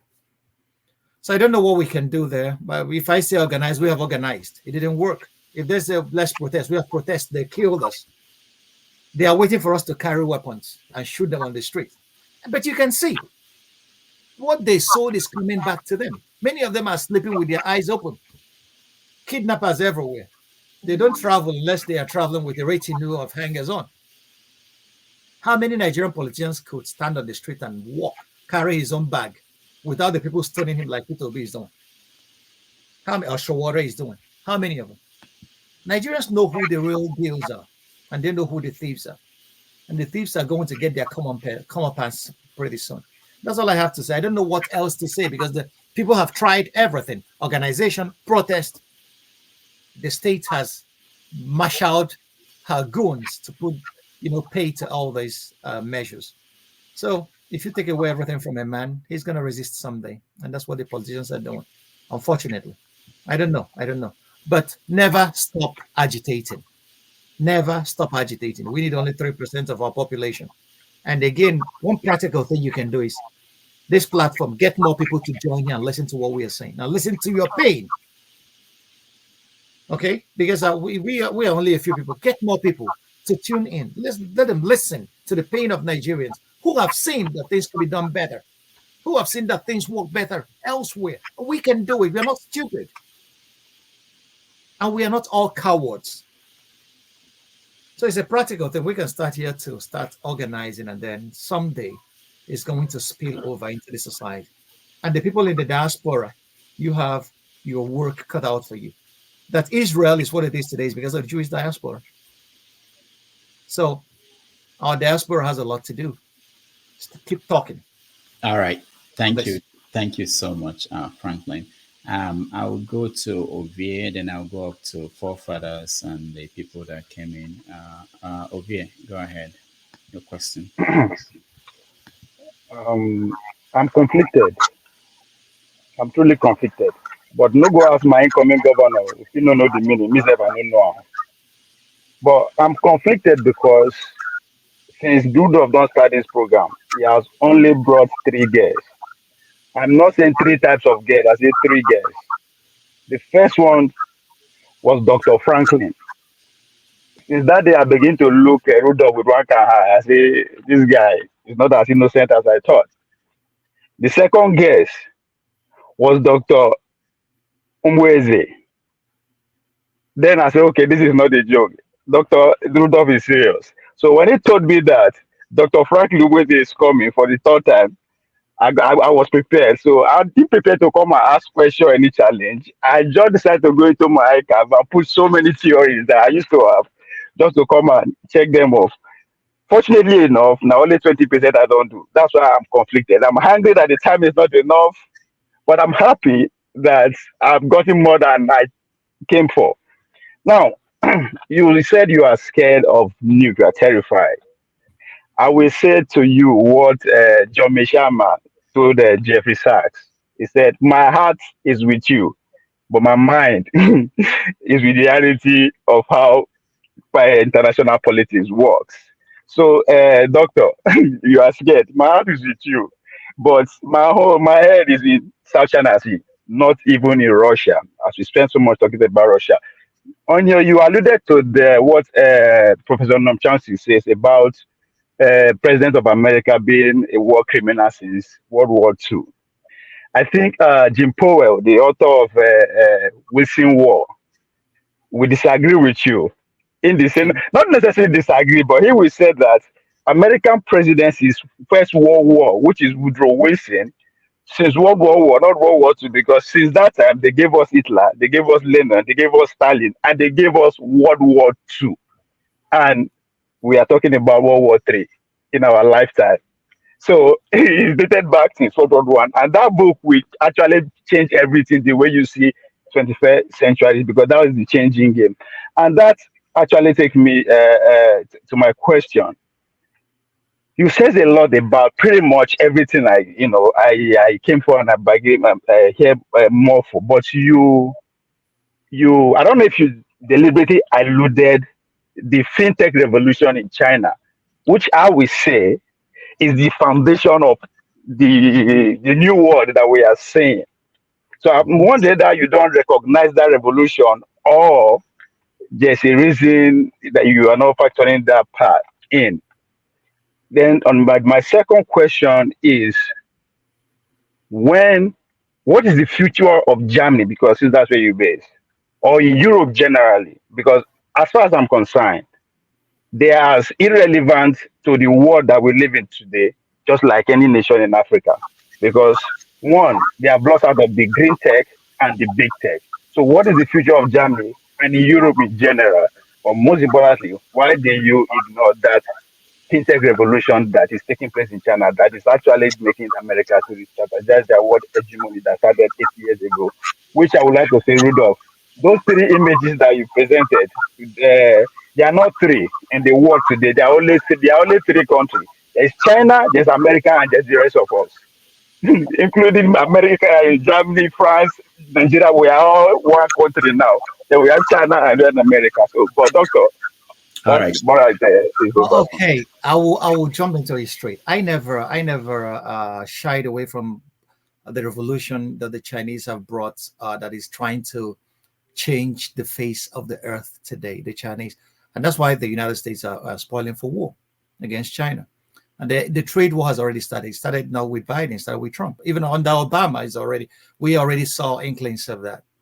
Okay, Huawei, the Chinese behemoth, was being sanctioned everywhere. And then America refuses to make sure that China gets the chips that they need for their technology, and then all whatnot. Today, China is producing more electric cars than the rest of the world, more solar energy. So China has taken over. Okay, it was 5 years ago that I told my friend, you better start learning Chinese. The Chinese are coming. Okay, and they have arrived. China has arrived. China was so very powerful that they started their Silk Road Initiative. Do you know how much money that takes, and how much courage in yourself as a powerful nation? Even though the West has been trying to sabotage them each step of the way, but China is still moving.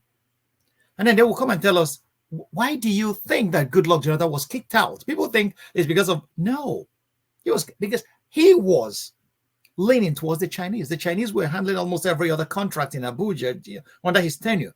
Nigeria, the West needed Nigeria as a bridgehead against China in Africa. That was how Buhari got to power. That is how the continuation of what you're seeing in Tinubu at this moment. So the international, the global, the geopolitics is a very high level one. So I wasn't ignoring China. China is a given. We cannot wish them away anymore. Europe knew that as well. Early this year, China loaded a whole ship of BYD cars, dumped them in the heart of Europe. And Europe is just scrambling to find laws to prevent them from selling their electric vehicles. Although Europe is saying, we need green technology, we need renewables. And the Chinese came, here is it. Okay, so China is already there. China has been the shop, the workshop of the world all this while. But right now, China is a power in its own right, and that's why they're not taking instructions from anybody. Watch what their foreign minister, the speech he delivered that they just concluded the United Nations General Assembly meeting. China is waxing strong, and the United States is doing everything to sabotage whatever the Chinese. So this is great power politics. I wasn't ignoring that. Not only that, it wasn't the major thrust of our politics. This Chinese Politburo, this is why I always tell people, when people tell me, in 2015, I was invited to Vienna to speak to European diplomats at the European Diplomatic Academy. That was when I mentioned, the video is on YouTube, when I was telling them that they said that democracy is necessary for development. I don't agree with that. China is a perfect example. China pulled 700 million people out of poverty within 30 years. The only country that's ever done it in human history, China. 700 million people marched out of poverty within 30 years. No other country on this planet has ever done that. So I am not, the fintech revolution in China is taking the world by storm. The West is not swallowing it real good. There is a bitter pill for them to swallow. But empires come and go. It was at the end of the Second World War, the British Empire, the sun set on it actually, because they would never believe that the sun would ever set on them. The sun actually set on them. So they are now just a poodle dog to the United States. And that was the rise of the US. The US seems to be handing over that baton to China at the moment, but they are doing it unwillingly.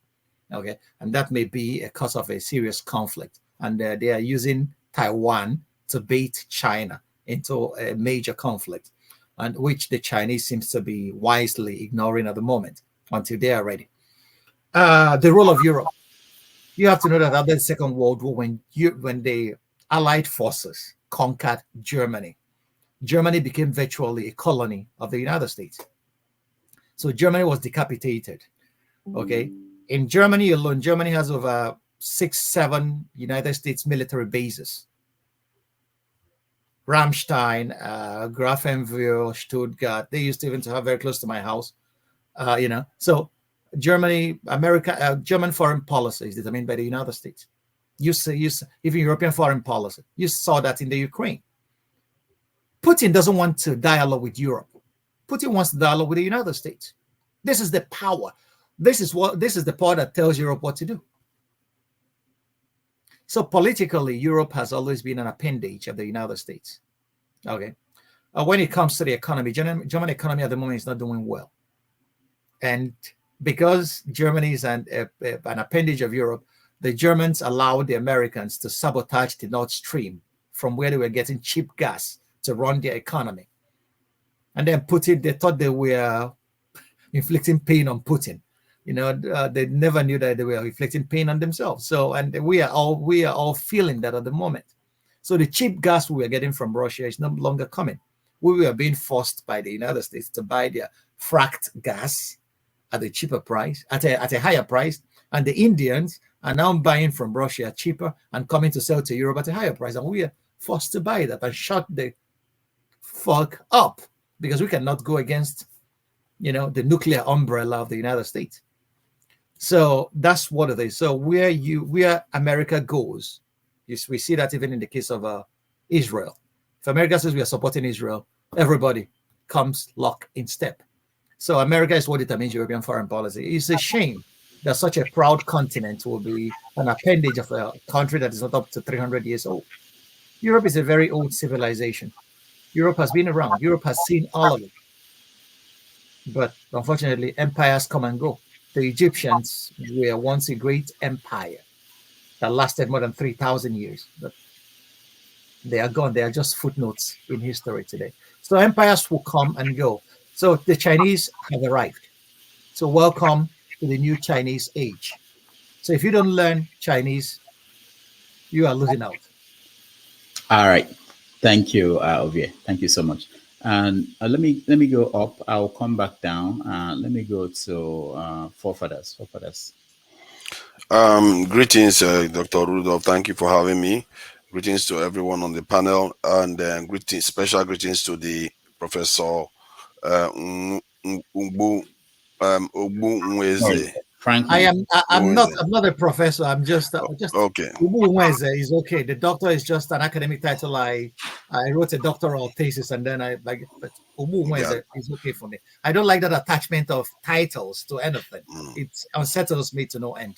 Please. No, thank you for that. I find it hard to criticize anything you've said because about 99% I agree with them, with just a little bit of nuances here and there. The British are not masters.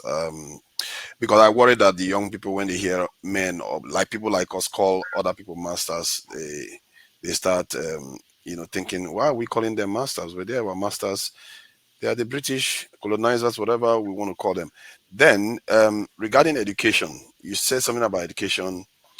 The reason why I don't often talk about education is because we've been hearing about this for a long time, and the security has to come first. At the moment, you've said it.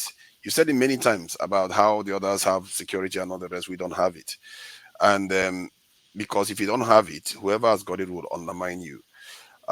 You mentioned something about the Renaissance period, which includes the Enlightenment of Europe. And during that same period was when the so-called father of political science, Niccolo Machiavelli, stated that without security of a nation, nothing else would work. Nothing will function in that nation. He even went on to say the most secure nations are the freest ones. He described them then.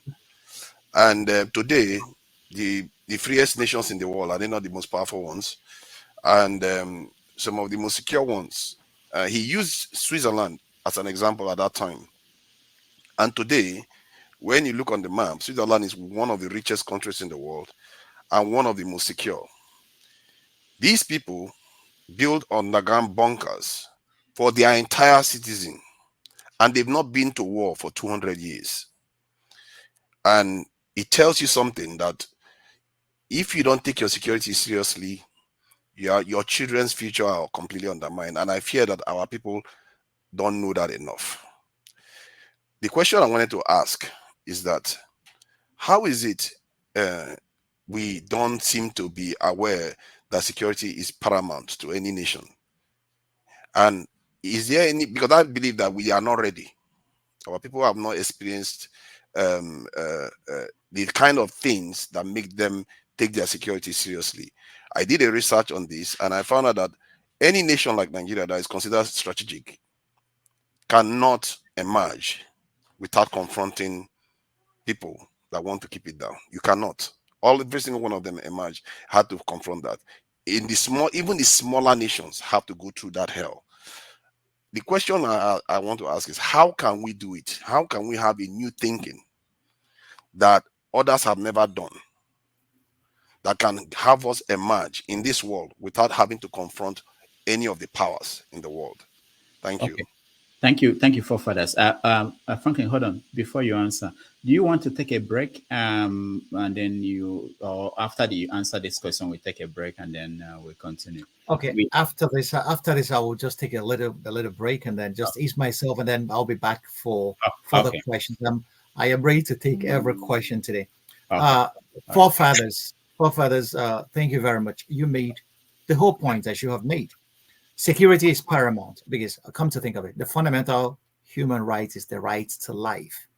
If your life is not, I mentioned Thomas Hobbes, who talked about the fear of violent death. That's why we created society, according to his social contract philosophy. Well, so yeah, you mentioned Switzerland. They built bunkers. Not only that, security is a sine qua non for anything you can do in human society. Because if you are very busy, fearing for your life, you cannot lead a settled existence that will, enable you to attain every other thing. Philosophy itself even started in leisure, that these people are secure enough to sit down, look at the heavens and say, I think there is a creator out there. Every development is built on the security of a society. You are absolutely correct. There is nothing to add or deduct from that. that we have not taken our security seriously. The point is, okay, if you watch, there's a movie, a very brilliant movie made by what's his name? This guy that played Braveheart. The title of this movie is Apocalypto. Apocalypto. The Spaniards arrived in their, in South America, and then when they arrived, the tribes have been hunting each other. One tribe has been hunting the other, and then slaughtering them for their hearts, and then so this the Inca Empire that succeeded in subjugating every other one, instead of creating alliances to secure itself against external threats, was already rotten when the Spaniards arrived. And when they arrived, they just knocked on the door, pushed, and the whole society collapsed. And that's how they conquered Latin America.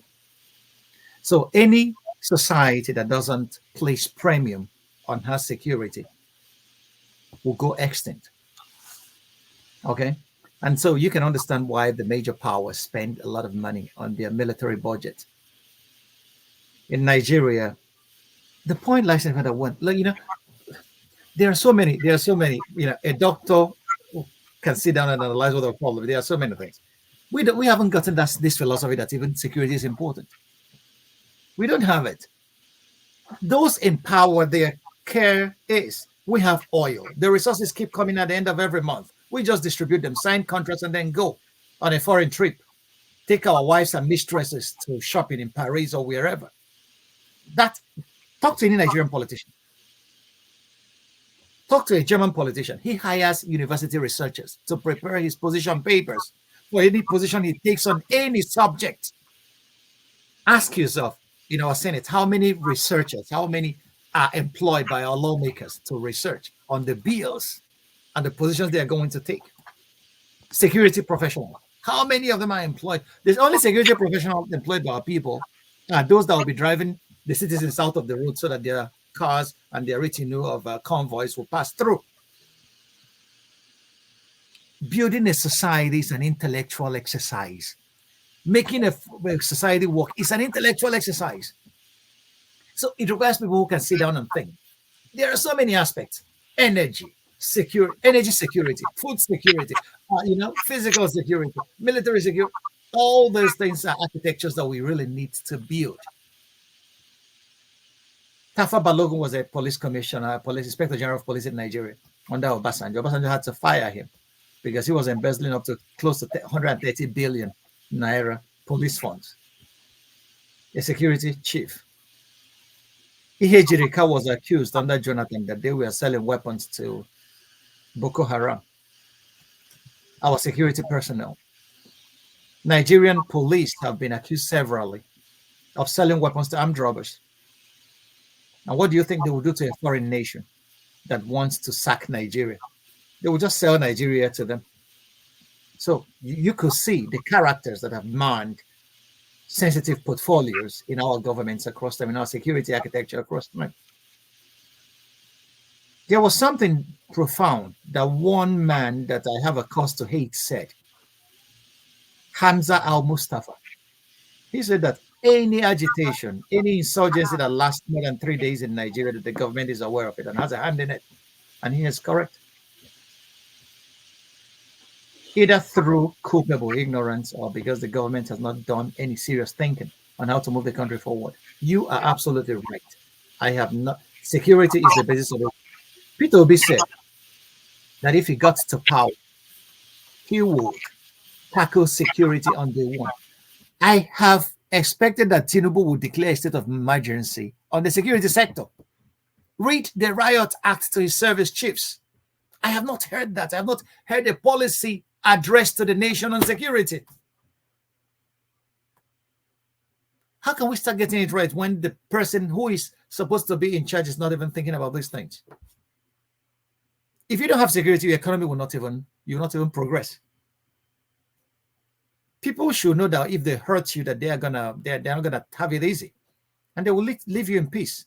My last Facebook entry 2 days ago was when I was arguing about this, my theory of hostage, and I said, if Africans should start trying to acquire nuclear weapons, because if you have the teeth, every other nation will allow you in peace to develop. Without that, they won't. because you have the resources they require. They will always find people to divide and conquer you with. But if they know that you have teeth, they will respectfully steer clear. Dogs do that. If a dog sees a big dog, it barks and barks and barks. When the big dog, it shifts the other way. So without security, we are going nowhere. You're absolutely right on that. I can only recommend that if Nigerian authorities are listening to us, they would listen to people who are making sense. They will listen to your telephones if you are trying to say things or criticize the government. But to listen to people who are making sense, they will not. So if they are listening, I would recommend that they should start thinking about, ask our president to give us a policy paper, a policy address on security for the Nigerian state. Where are we going? What are we doing?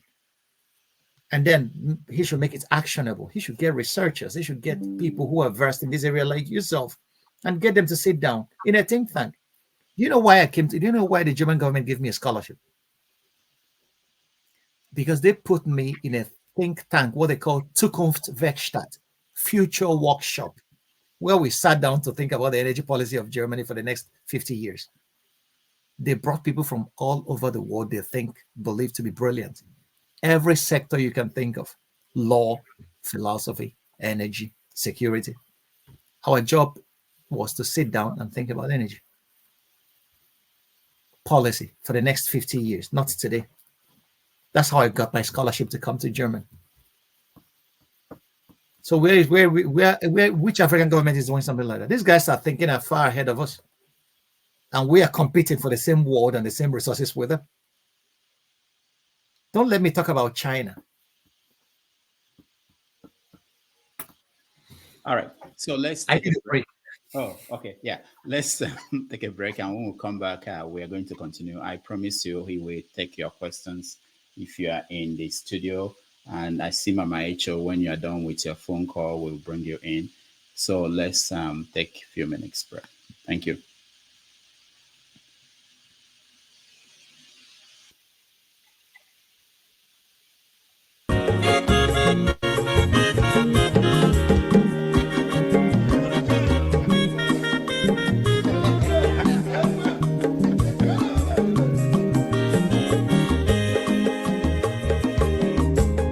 Onye ọma zoro bio,